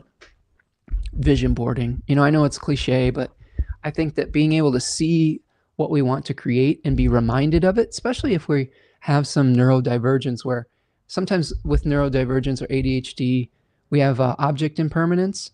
And when we don't see what we want in our life, it's hard to connect with it. So having a visual reminder of what you want to create in your life could be extremely powerful. And I think that this benefic enclosure of Saturn is actually an awesome vision boarding type of time period, especially because it's the winter solstice. I mean, look at this. We've got the sun in Capricorn 1. And that to me is the perfect time to set New Year's resolutions, not January 1st. No, when the sun moves into Capricorn, because you're weighing the pros and cons of all the different things that you want to achieve in the year ahead and starting to think what's possible, what isn't, juggling all these different possibilities. That to me is when we make those types of positive resolutions. So a powerful time that is supported by a benefic enclosure of Saturn. Okay. If we keep going, I'm going to keep going for a little bit here. I'm going to get you to the full moon in Cancer. How's that sound? Prepare you for the end of the year into the new year. Does that sound good? Check in with our chat here. Love It Moon says, my natal Jupiter is in Taurus, 11th house at 26 degrees, conjunct Algol. Oh boy. Venus is in my first in Cancer at 3 degrees, conjunct my ascendant with Mars, 6 North Node, 29 degrees of Gemini, lots of conjunctions. Saturn and Neptune will square those. Whoa. Yeah, Jupiter Algol. That's super fun. Anytime a planet is conjoining Algol, there's this kind of, I don't know, dark power, dark energy, protective power. I would say Jupiter on Algol is probably I wouldn't say the easiest one, but having a benefic placement on Algol, you might be able to do really good work being a protector. Like that's sort of the Algol energy is a strong feminine energy, but also a strong, like the protection of nature, the protection of something against, I don't know, some kind of traumatic event. So you might be able to do good work by being a strong protector for somebody or something, or your community, right? You might be a communal protector. So that might be one way to engage with that. But yeah, having those Saturn-Neptune squares and all that could be a lot to process for sure, friend. MCB is here. What's up? Says, I love your book recommendations. Thanks for that. Oh, I appreciate you, friend. I have so many books. I've been trying to sit down and engage with all of them. When I was in my 20s and early 30s, I had a little bit more time to just read all the time. And honestly, I had less distraction from just, I don't know, the internet, smartphones, all that stuff. And I'm really trying to get back to that because I've got so much material that I want to get through and just absorb and to share. I think that's the other thing too. I want to be able to share it with all of you and have it be well researched and just put more things into the cauldron and then have it come out in interesting ways, right? I love telling stories, and a lot of these books help me to become more fluent in telling the story in a more interesting way that can connect with more people through different languages, right? So we all are storytellers in some way. Marietta says, I was asking that because we were talking about year one, which is 2026, Spencer. I'm like, that equals 10. So I asked because I'm like, are they totally reducing the number through addition? There are different systems Trauma raised me about reducing numbers. Another cool book, if we're on book recommendations, Archetypal Tarot by Mary K. Greer is a cool one. And this one talks a lot about numerology and tarot, what your birth card reveals about your personality path and potential. They talk a lot about the calculations of this and when to reduce a number to a single digit and when to keep it. There is things in this book that talk about your personal year, and there are ones where they do keep the 0 because the 10 card is the Wheel of Fortune and the 1 card is the Magician, and there's a difference between those. So lots of different resources for that, and sometimes people will have slightly different ways of calculating it. Me too. Spencer recommends a book. My brain, write that down. Write that down. I love it. I'm the same way, friends. If someone recommends a book to me, it's over. I got to get it. Like, so I appreciate that I'm continuing that cycle. Great. Thanks to give us time. Perfect time for manifestation. I love it. I love it. Love it. Moon says Saturn and Neptune transiting into Aries will square my first house. I'm having a serious purging of my house and attic right now for a month so far, nonstop. Oh, from your mouth to the divine's ears. Love it, Moon. I am so looking forward to purging my house of clutter and reorganizing, moving ahead and clearing up some good energy and some good feng shui and some good qi. Really, I think a very powerful tool when we feel a little bit helpless in regards to external circumstances. The one really, really powerful manifesting tool is organizing and cleaning your space. You know, if you've gone through something really challenging, or if you feel like, you know, society's too big to make a change, well, make a change in your environment. Clean one tiny little drawer.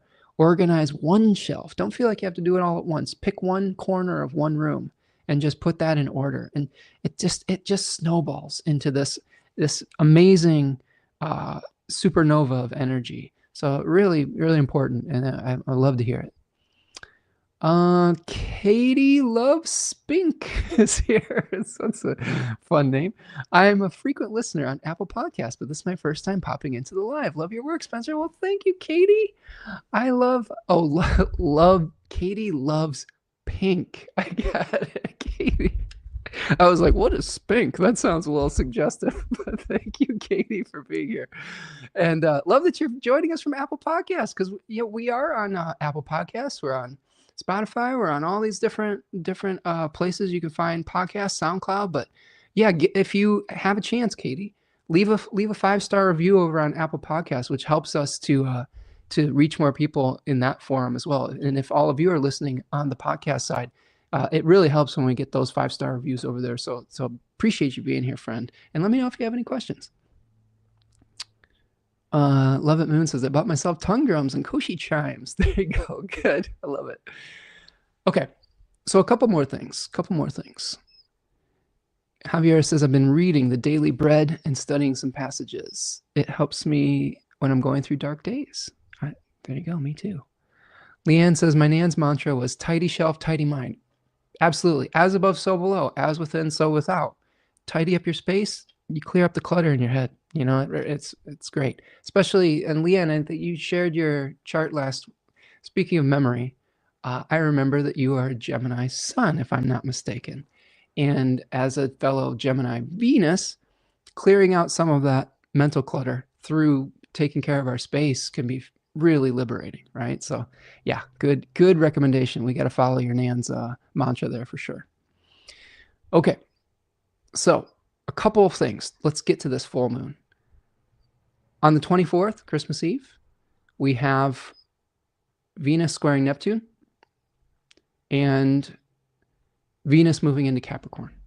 Okay, so one potential breaking of the benefic enclosure of Saturn.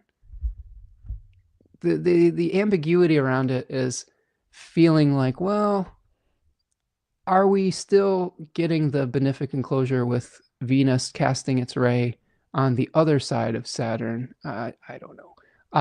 Does it cross sign boundaries would be my question, right? Because it would still be doing that in that regard. Actually, if I'm looking at it now, yeah, it would be still. I was thinking like, oh no, that's not right. But if we look at Venus here, see how it's casting its ray over here, and then Jupiter is casting its ray on the other side. The question is, does it cross sound boundaries? If it doesn't, then this would be the end of the benefic enclosure. If it does, then we'd have to wait for Mercury to make the, I believe, to cast its ray to 22 degrees to break up the Jupiter one. But that's very technical. Venus in Capricorn, getting ready for its cazimi in January, right? You can see that the Venus and Mars are both getting very close to the sun.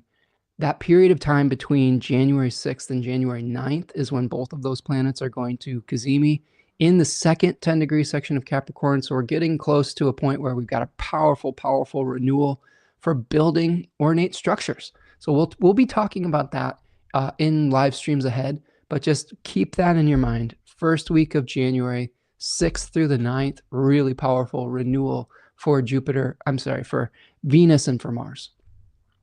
On the 25th, Mercury goes under the beams of the sun at 19 degrees of Sagittarius.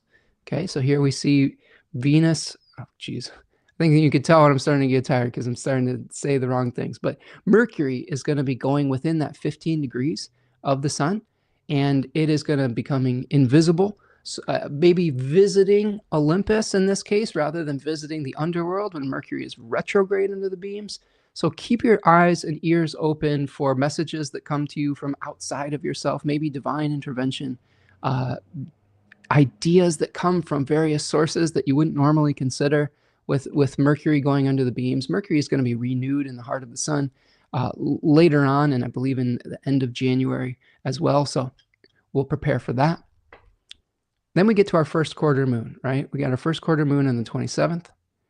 And here we have the 6 degree, let's get it exact. Excuse me. So 6 degrees of Aries, right? And we have the sun moving through an area of the zodiac where we're trying to figure out the laws of the land. What new projects do we want to start? What are the advantages and disadvantages of this material structure we want to build? And with the moon in Aries 1, we have to take that risk, right? Capricorn is a little bit conservative on some level, even though it is an initiator of new material processes. Sometimes it likes to do things in a way that guarantees success. Aries is not necessarily like that. Aries says, you got to take the leap, and who cares if there's collateral damage? You know, it's this kind of like speed versus slowing down, the tortoise versus the hare type of experience there. So you may need to take a risk to build your new material structure moving forward.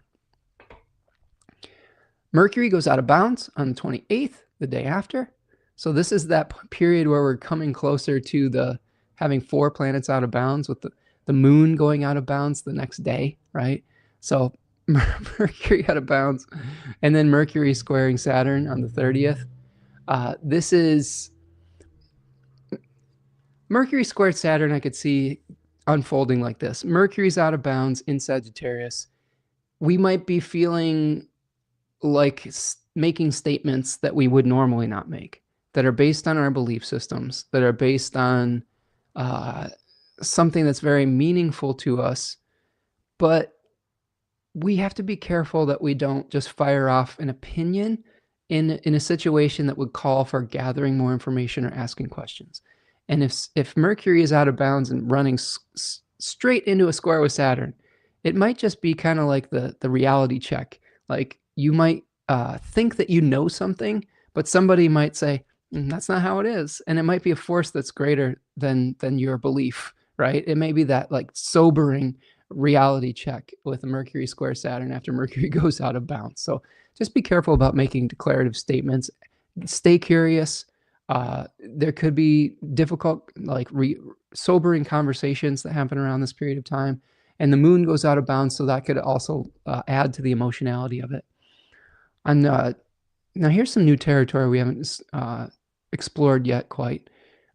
We've got Mercury squaring Neptune on the 1st of January. Okay, so Happy New Year. Mercury square. Oh my God. On a holiday that's associated with excess and drinking and inebriation, Mercury squaring Neptune on that day. Just be real careful. Be real careful about overdoing it. Neptune is a planet that's associated with like addiction, with like these kind of experiences of merging with the divine source, but maybe through substances. So be careful around that in that period of time. I'm a cautious New Year's person. I don't like going out or going into a car because of that very fact, because of the fact that it is a drinking holiday, and there's a lot of drunk drivers on the road. So be just very, very careful if you do choose to go out and to celebrate in that way. Make sure you have a designated driver. Make sure that you are with people that you trust. And that would be my Mercury square Neptune kind of dad advice, I guess, right? Or just stay in and go to bed whenever you feel like it. Like nobody fucking cares anyway. Like that's what I do. I'm like, oh, is the ball dropping? Oh, wait a minute. Oh, okay. Like it's great. Partially for this reason, my astrological new year, one of the points is the winter solstice. I've already celebrated that solstice return. So to me, that arbitrary flipping of the what is it, the Gregorian calendar, is not as important to me. And I understand the symbolic part of it numerologically, I guess you could say. But yeah, just celebrate responsibly if you can. That brings us to that full moon of this cycle, right? So here's the full moon, and I'll put it on the chart here. Whoops. Where did it go? That's not what I wanted. There it is. January 3rd, full moon in Cancer, second deck in Cancer. Moon in its own domicile. So moon has access to a lot of its resources. It's making an application to that Jupiter, so that could be fortunate. Mars is, almost Cazimi. Venus is almost Cazimi. This is one where we might just have to balance out some of the ambition that we feel with the Capricorn 2 Sun, with the needs of maybe our domestic situation with our family. Like that's the walled garden. So like, how do we put ourselves out into the world in an ambitious way, but also feel safe and protected? So I think those are the themes that we might be experiencing there. I would also say that we're going to do an entire live stream on this in the weeks ahead, probably in 2 weeks. So keep your eyes peeled for that, and I'll break it all down in great detail. And then one more thing. The Venus Cazimi, Mars Cazimi, you could see here, January 6th, here is Mars at 16 degrees of Capricorn, Venus at 16 Capricorn. I believe that the Venus Cazimi happens first, around 16 or 17. And then the Mars Cazimi happens at about 18 or 19, okay? But all within that second 10-degree section. So a really powerful time. Mercury will be there as well. Just a powerful time for setting ambitious intentions. Be careful not to be overly ambitious. All of these planets are going to oppose Jupiter. So this is something else to keep in mind, is a lot of our material designs might have to come into contact with, is this ethical? Is this in alignment with my higher purpose? Is this in alignment with my belief system? Those are going to be big questions that we're asking as well with that opposition to Jupiter retrograde. So that is what I've got for you for the astrology of this new moon cycle. I'm just going to check in with the chat, and then we will do an I-Ching and an animal, a really fun animal for you this week. Okay, let me see here. Katie Loves Pink says, that username is from so long ago. Pisces Sun, Gemini Moon, Cancer Rising. Definitely feeling these transits recently, but I've been forcing myself to slow down. The Aries Mars is not helping. It's all a meditation, right? It's all practice. And with those placements, right, this is a lot of movement, right? A lot of desires towards rest, I'm guessing, too, with the 12th house moon ruling the chart, wanting to be in your own space. And Aries Mars, my daughter has Aries Mars. It can be a really good, powerful, positive thing. But as long as you're able to wield it responsibly, right? Slowing down is never a bad thing. Sometimes taking a risk is a really good thing too. Sometimes we need pioneers like you, Mars and Aries folks. As someone with a Mars and Virgo and a Taurus moon, it's not always for me. Like, it's just the risk taking that is, especially just witnessing my daughter just doing stuff like without thinking about it. But we need folks that do that and that are pioneers and that are tough and that are just going out there and fighting for the underdog. I think that's another thing that Mars and Aries can really do is fight for people that need a fighter. So I hope that it all will work out for you, friend. Javier says, no wonder you're helping me heal. Spencer, I got Chiron with Venus in the 7th, healing my Gemini sun. Oh, love it, Javier. And I hope that you are finding some healing, one day at a time. We all have struggles, whether we see them, whether they're visible. Everybody's got something that they're dealing with. So, I think just going out there and having some grace and trying to be helpful to one another and allow ourselves to be helped too. That's sometimes the best thing that you can do is allow people to help us. That's swallowing some of that pride that we have and allow people to help us in tough situations. Love It Moon says, my natal Venus and Mars will oppose Venus and Mars transit in January. Oh my gosh. I know, I hear you. So this Capricorn Cazimi stack up, it's all going to oppose my natal sun. So I feel you. I feel you is what I can say. I think that there's going to be some tough realities that we're going to have to face as squishy Cancerian people that just want to just love everyone all the time. And there's going to be some tough choices that we have to make just due to necessity. And I've been trying to prime everybody for maybe some changes on the channel. But again, I love that you're all here, and I want to keep the essence of the vibe that we have going. I'm very, very aware of it. And I guess what I will say about this, for all of you who are thinking about starting new things, just experiment. And some things that we'll try out as not only here at Spencer Michaud Astrology, Third Coast Mojo, some of it will just be an experiment, just seeing what's going to stick, throwing some stuff against the wall. And this might be what you have to do as a community here too, is try some things out. The first thing might not work. You might miss the mark a few times, but then you make adjustments and finally you find your rhythm and you find your routine and you find what does work. And but just be patient with yourself and with others. Be patient with us here too, because we're all just trying to figure it out, just like all of you. And especially when our stability is changing, we have to experiment with new things too. MCB says, I can't stay, but thank you for your work. Can't wait to listen to the full video. So much love to everyone. Appreciate you, friend. Thank you for being here. Appreciate you.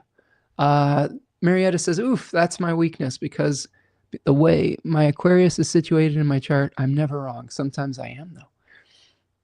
I hear you. I hear you. No one loves to be wrong,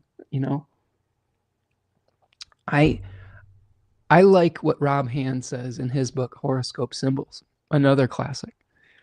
He says in his first few chapters, the introduction, I reserve the right to change my mind. I reserve the right to be wrong in the future. I love that. As a scholar, as a teacher, as an astrologer, I reserve the right to change my mind, because that means that we're doing the best we can with the knowledge we have in this moment. And we're allowing ourselves space to be wrong, quote unquote, with grace, and that's all we can do, right? If we're not wrong every once in a while, we're probably not taking enough of a risk. So there you go. Javier says, I quit drinking this year. Damn it. Thanks, universe, for more tests. That's what I'm going to do. Sleep. No harm done when you're sleeping. There you go. Congratulations on your sobriety. And I hope that it's one day at a time, right? These numerologies have been fired today. Trauma Raised Me says, I've been doing that right now, saying only what I want to serve my highest purpose and cutting the soul ties holding me back. It's freeing, but also sobering at the same time. The goal is to be the best me. I love it. My Cancer moon makes me very squishy. You and me both, friend. All right.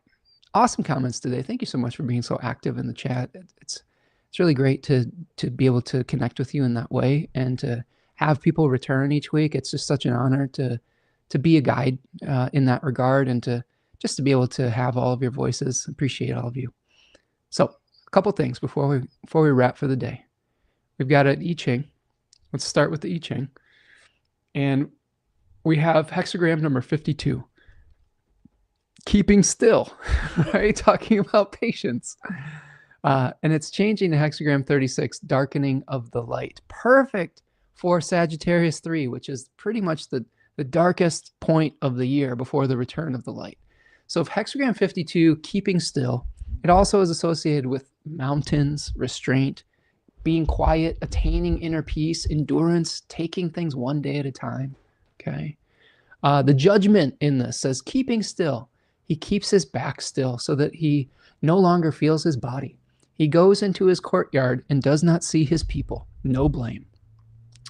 Jack Balkin says, the Book of Changes teaches that you must make both your activity and your rest in harmony with the needs of the situation and the demands of the time. Success comes not only from moving forward at the right time, but also from remaining still when it is appropriate to do so. The theme of this hexagram is recognizing that the time has come to be still so that you can regain your balance and find peace. The text offers the metaphor of keeping the back still.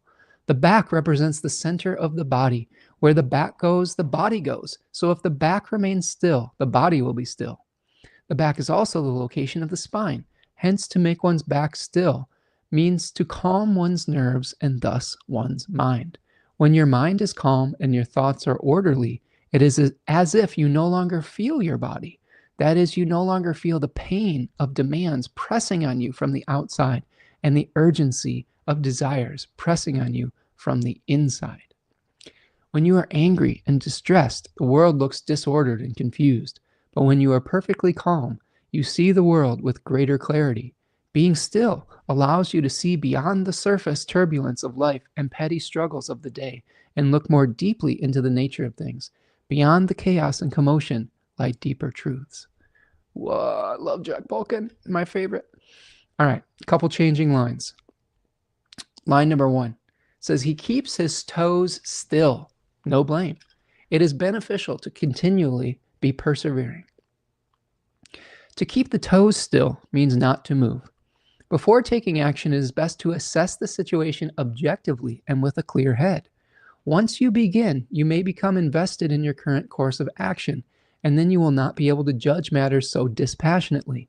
Stop and deliberate when you are not yet committed and not yet entangled in self-serving desires and motivations. If you can approach things free from selfishness and self-delusion, you will find the right path. I mean, self-delusion is a Neptunian word, right? So we got to be careful to become objective before we take action. Remember, this is the time before the active part. The top line says magnanimous, good fortune. Emotional stability is the secret to success. Remain centered, and nothing can cause you to lose your balance. The great lesson of this line is that peace comes to those who are at peace, while conflict seems ever to attach itself to those who are conflicted inside. The truth is revealed to those who are at rest, and so are true within, while deception hounds those who have no rest and so deceive themselves. When your composure is so complete that it affects everything you say and do, your good fortune is assured. No matter what endeavor you pursue, your tranquility and self-possession will stand you in good stead. There you go. We've always talked about sort of the snow globe kind of energy, or the jar of dirt water, where if you keep shaking it, you're not going to be able to see clearly through it, right? But if you let it rest, you let all that sediment settle, you let those thoughts settle and become quiet. I've been doing a lot of work with silence lately. I usually have started my day with a podcast, and while I'm doing other things, and I've been reading articles about the brain's inability to multitask, really, or just actually task switching. Now, I say this with the caveat because we are a podcast, and like sometimes people are doing other things while listening to this podcast. So, you know, take it with a small grain of salt. If you want to paint, if you want to draw, if you want to walk, you can do all those things. Sometimes when I really do want to engage with a podcast, that's what I'm doing. I'm focused on that activity. I'm focused on that one particular thing. I like to listen to, I'm gonna give him a shout out here. There's a guy named Andy Herman that I love, and he's a Green Bay Packers podcast. I love the Green Bay Packers.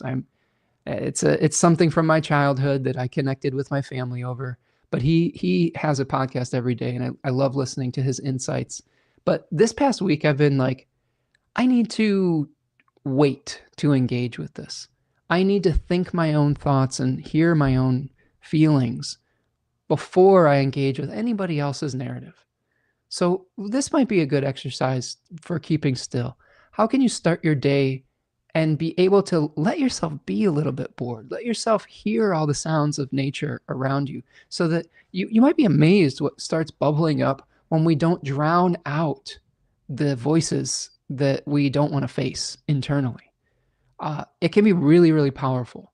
And I think sometimes just focusing on one specific task too can also be equally as powerful. So I think this is a good advice from this hexagram. It's changing to the hexagram 36, darkening of the light.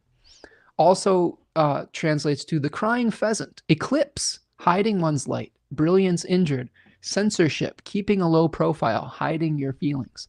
Now, this is something where we are in the dark part of the year. We're not necessarily potentially ready to step out into the light, right? This hexagram says you may face unfavorable circumstances. You may encounter criticisms and oppositions. Your projects fail to prosper, or you have control over your life, lack confidence, or those who you there we go, or those who have control over your life lack confidence in you. Whatever the problem, there's little that you can do about it for the time being. You must wait out the bad times until things take a turn for the better. Because you are currently trapped in a hostile environment, the best strategy right now is to keep a low profile. You must hide your light. If you try to assert yourself, people who surround you will not be sympathetic and rebuff you. If you object to your treatment, people will not understand, and you may make things even worse for yourself. Instead of protesting, it is better to allow those in your environment to believe that you accept the situation. Someone may be jealous of you or resent you. You should not give them an opportunity to harm you. Do not be aggressive and do not call attention to yourself. This is no time to pick a fight. Conditions are not in your favor right now, and you do not have the resources to prevail. I would say that this is ringing the bell about Mars out of bounds. Not a great time to get into a conflict with somebody. Mars out of bounds could see both of you acting in ways out of anger that you normally wouldn't, and could lead to some really difficult outcomes. Jack goes on to say, nevertheless, during this difficult time, you must continue to have faith in yourself. Do not give up just because things are not going well. As the text says, in times of adversity, it is beneficial to remain steadfast and to persevere. It is a test of your will and your endurance. You must preserve your inner light, the still small voice within. Do not let the darkness on the outside extinguish the light on the inside, for then there will be nothing left of you when times improve. People and events will surely provoke you, but you must maintain your composure and your emotional compass. Do not let what others say and do cause you to lose heart. You cannot let their ignorance or bad judgment undermine your self-confidence. They only see a small part of the picture. Their values are not your values. And even though things seem rough right now, time has a way of turning present disadvantages into the seeds of later advantage. You will not be down forever. Okay, so this is a way that says, hey, this is the hard part of the year. We're waiting for the return of the light. We might have some confusion. We might not be able to take all the actions that we want to right away, but we can prepare ourselves for our Kairos moment, for the time when we are ready, when conditions are fertile to move forward. And that time is coming sooner than you think, okay? Now, I'm going to check in with the chat one more time. Oh, thank you for the super chat, Love It Moon. Appreciate you. Thank you so much, friend. Appreciate you and your generosity, and just really grateful that you're here and for the support. Let's see. That Archer holding the shot. Hugs to you, Spencer and Tanya, and to all the peeps here. Thank you, Stellar Rendition. Appreciate you, friend. Appreciate you. Let's see. Likewise, Spencer, on the silent moments. And yes, focusing on one task at a time. Mindfulness, absolutely. That's right. Thank you always for your wisdom, Spencer. Love it. Thank you again for the super chat. Marietta says, reminds me how the Bible says God hides under his wings and keeps us safe in times when we face danger. Yes, there you go. Tanya says, and Spencer, I'm schizophrenic. Please don't tell me to listen to the voices. Oh, Marietta, I'm sorry, friend. I'm currently fighting them and doing pretty good, actually. Those voices drown out the small, still voice. One day at a time, friend. And, you know, we have a number of people who have all sorts of different types of conditions here in the community. So you're not alone with that. And just wishing you the success in being able to manage and thrive with that as well. Big hugs for sure. Stellar Rendition says, I've been staring at the window a lot more than usual this fall. The quietness of nature, the birds, leaves, and trees is quiet in my 12th house time outside of meditation, which is different for me. Yeah, love it. I mean, I'm a daydreamer. This was one of my problems in school, is nature had a lot of interest to me out the window, and the dreams and thoughts in my imagination. I was never really good at math in school because it just seemed so disconnected from meaning. I think what I just didn't have in school was a good math teacher that told me how it would be practical in my life. I always was very enraptured in like English class and art class, etc., even science, but math was hard, and I just started daydreaming. But I do think that there's so much value in that ability to just get lost in our thoughts every once in a while, and in the daydream. You can come up with some really amazing stuff when you connect with that still small voice that Marietta is talking about, for sure. Yeah, Javiera says, you got this. Marietta, tell them to F off unless they're nice. Yeah, there you go. You got this, Marietta. You got this, Javiera. All right, friends. One last symbol for us to guide us in this new moon. Now, this one was super fun. I've been doing a random number generator to pick animals from my books and bibliomancy. And it used to just like flip through. I just to go, and I would just be flipping to the same things a lot. Now it's a true randomization. And I've been getting a lot more mythological animals than I had before, because the mythological animals are at the very end of the book, and you don't always flip to the end of the book, right? So this is pretty fun. So here is the Kraken, right? Look at this thing. So this to me is the perfect Sagittarius new moon squaring Saturn and Neptune animal. Like, I just saw this and I was like, oh, okay. I get it, spirit. This is amazing. So the Kraken is this giant sea creature, this octopus, this Lovecraftian beast that can consume entire ships. And if you think about the journeying of Sagittarius, the desire to move and go great distances, like on a ship, and then, you know, coming across this like huge force of, you know, oceanic nature. It's very Saturn Neptune. I love it. I'm going to read to you from Animal Frequency by Melissa Alvarez. And the random number that I got was 355. So here is the Kraken on page 355. Kraken, in Scandinavian mythology, was a giant sea creature with a body so big, about a mile long, it looked like an island if it was floating near the surface. It had many long tentacles and fins, and its favorite pastime was wrapping its enormous tentacles over ships and sinking them into the sea. Kraken created a large whirlpool that sunk the ship, which sucked under anything that may have been floating on the sea's surface. It slept on the bottom of the sea in the very deep waters, but awakened to feed when a ship disturbed it. Legend says that only two existed, and they could not reproduce because they would need so much food they wouldn't survive as a species. Kraken symbolizes a solitary existence and being present but rarely seen. Remember, we talked about darkening of the light, eclipsed. This animal has a talent for abundance, ancient knowledge, bravery, courage, disguise, elusiveness, hiding in plain sight, hunting, manifestation, rest, self-reliance, spiritual awakening, strength, wealth, and wildness. There are challenges including aggression, awakening the monster, destructiveness, evoking fear, fierceness, lack of conscience. Loneliness is also a challenge. When the Kraken appears to you, it is a sign of upcoming abundance, plot twist, and an increase in wealth in all areas of your life. Kraken would trap fish by belching and releasing food into the water. This attracted other fish that would swim right into the Kraken's mouth where they'd be eaten. This is symbolic of manifestation and bringing what you desire to you. Kraken desired a meal, so it brought the fish to it.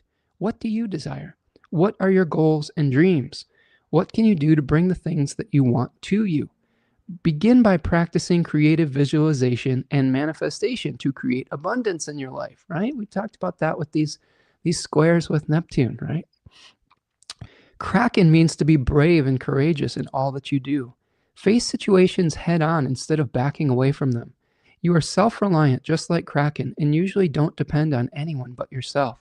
Kraken urges you to access the ancient knowledge within you because it will lead to a spiritual awakening. Kraken means to make sure you're getting enough sleep and resting when you can. You tend to do a lot of things in your life and can get run down if you're not resting enough. This animal can assist you when you need to be in attendance but don't want to get too involved in the event. Kraken often hides right in plain sight, making others believe it is an island in the sea. When you remember our first hexagram was keeping still, also aka the mountain, so lots of synchronicities here. When you want to remain unnoticed in any given circumstances, Kraken can help you. If you're bored or need a change of pace, Kraken can connect you to the wildness of nature. Take a walk or participate in any outdoor event to get in tune with the wild part of your inner spirit and link your energy to that of the land or sea. Kraken warns against stirring up or harboring any negativity inside yourself, awakening the monster, and instead urges you to maintain control while letting go of the negative emotions that can cause you to act out of character or cause fear in others. Kraken lends you its strength in any situation if you need it. Its frequency is an energy extremely hot in the center but chilled around the edges. When sleeping, it is completely still, but when awakened, it moves with speed and precision. It sounds like a very loud boom followed by splashes and a deep whirring noise. She goes on to say, imagine you're cruising across the ocean in a speedboat or sailboat like we have here. When the sky darkens and the waves get rough and turbulent, you look back from your place on the helm to see the Kraken rising up out of the water. A tentacle grabs the boat and lifts it up into the air, and the Kraken stares right at you. Its words boom like thunder when it speaks. You are seen and heard. All you want is yours if you'll ask for it. You yell over the din, thank you, please let me go. The turbulence stills, the storm clouds dissipate, and the Kraken disappears beneath the water, steadying the boat as it puts you back. That's fun. I've been watching this show recently, friends. It's called The Mighty Nine. I'm a D&D, sort of gaming nerd, and I love this show. It's based on the Critical Role. They had an original show called The Legend of Vox Machina, where these voice actors got together and did a D&D campaign, and then they turned it into an animated series, which is awesome. Not for kids, but is awesome. And the Mighty Nine is the newest version of this. And in that show, there is a Kraken-like monster that is sort of giving energy and power to one of the characters. And he often will boom these things like, learn, consume, as the character is learning how to trust himself and gain new abilities and powers.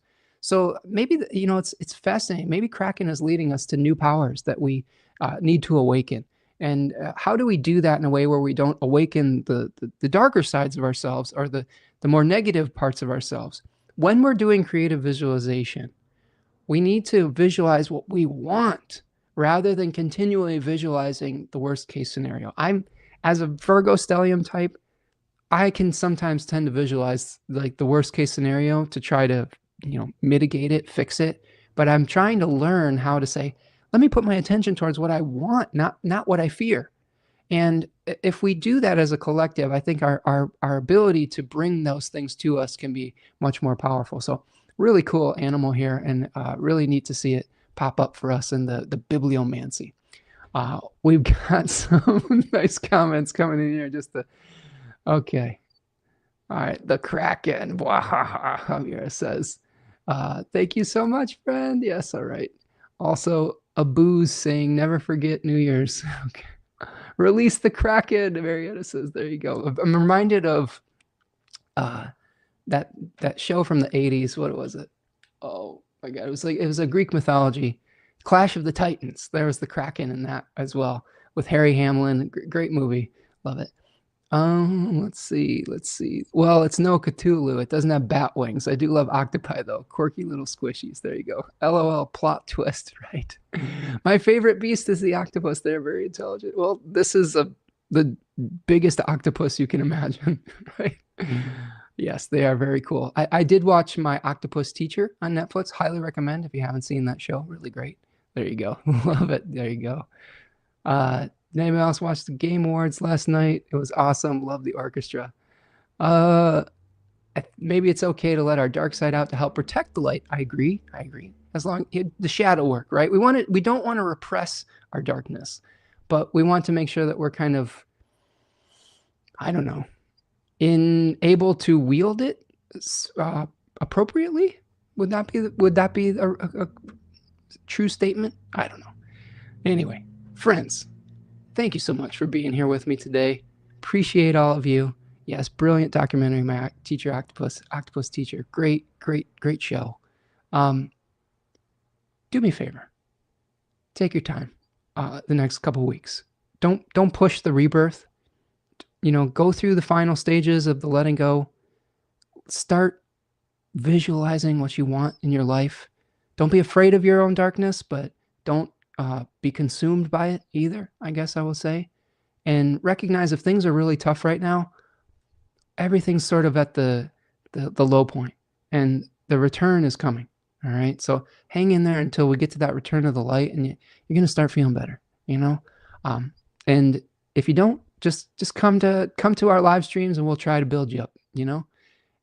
When you're going through these changes, friends, it's really important to be kind to yourself. I think that the oftentimes we're the hardest on ourselves, and that beating up of ourselves causes us to lash out on others, especially with Mars out of bounds. So if we're taking care of ourselves, we're doing our self-care, we're sitting in our silence, we're allowing the voice of the divine to come through us and to listen to those small, still voices, our higher selves, it's so much easier to be kind out in the world. So hopefully we can practice that as a community and go through these changes together. So appreciate you. Thank you for all of your encouraging comments. Go support Tanya over at Third Coast Mojo. Appreciate you. Remember, she's got a sale going on right now. 25% off Third Coast Mojo. Go get your Christmas supplies over there. Go get your Christmas magic. All sorts of cool stuff. There's some new stuff coming pretty soon too. So make sure you're signed up on the newsletter. I think our friend Zeus Jupiter is going to be making an appearance pretty soon at Third Coast Mojo. So make sure that you are ready for that as well. So that's what I've got for you today, friends. Go find me on my social media at Spencer Michaud. Go find me over at spencermichaud.com. Sign up for a reading. But as we move into the holiday season, rest, hibernate, visualize, vision board, go into the depths, but don't drown. And we will get through it together. So that's what I've got for you today. Have a great weekend. Have a great week ahead. And we'll see you the next time, friends. Take care. Peace.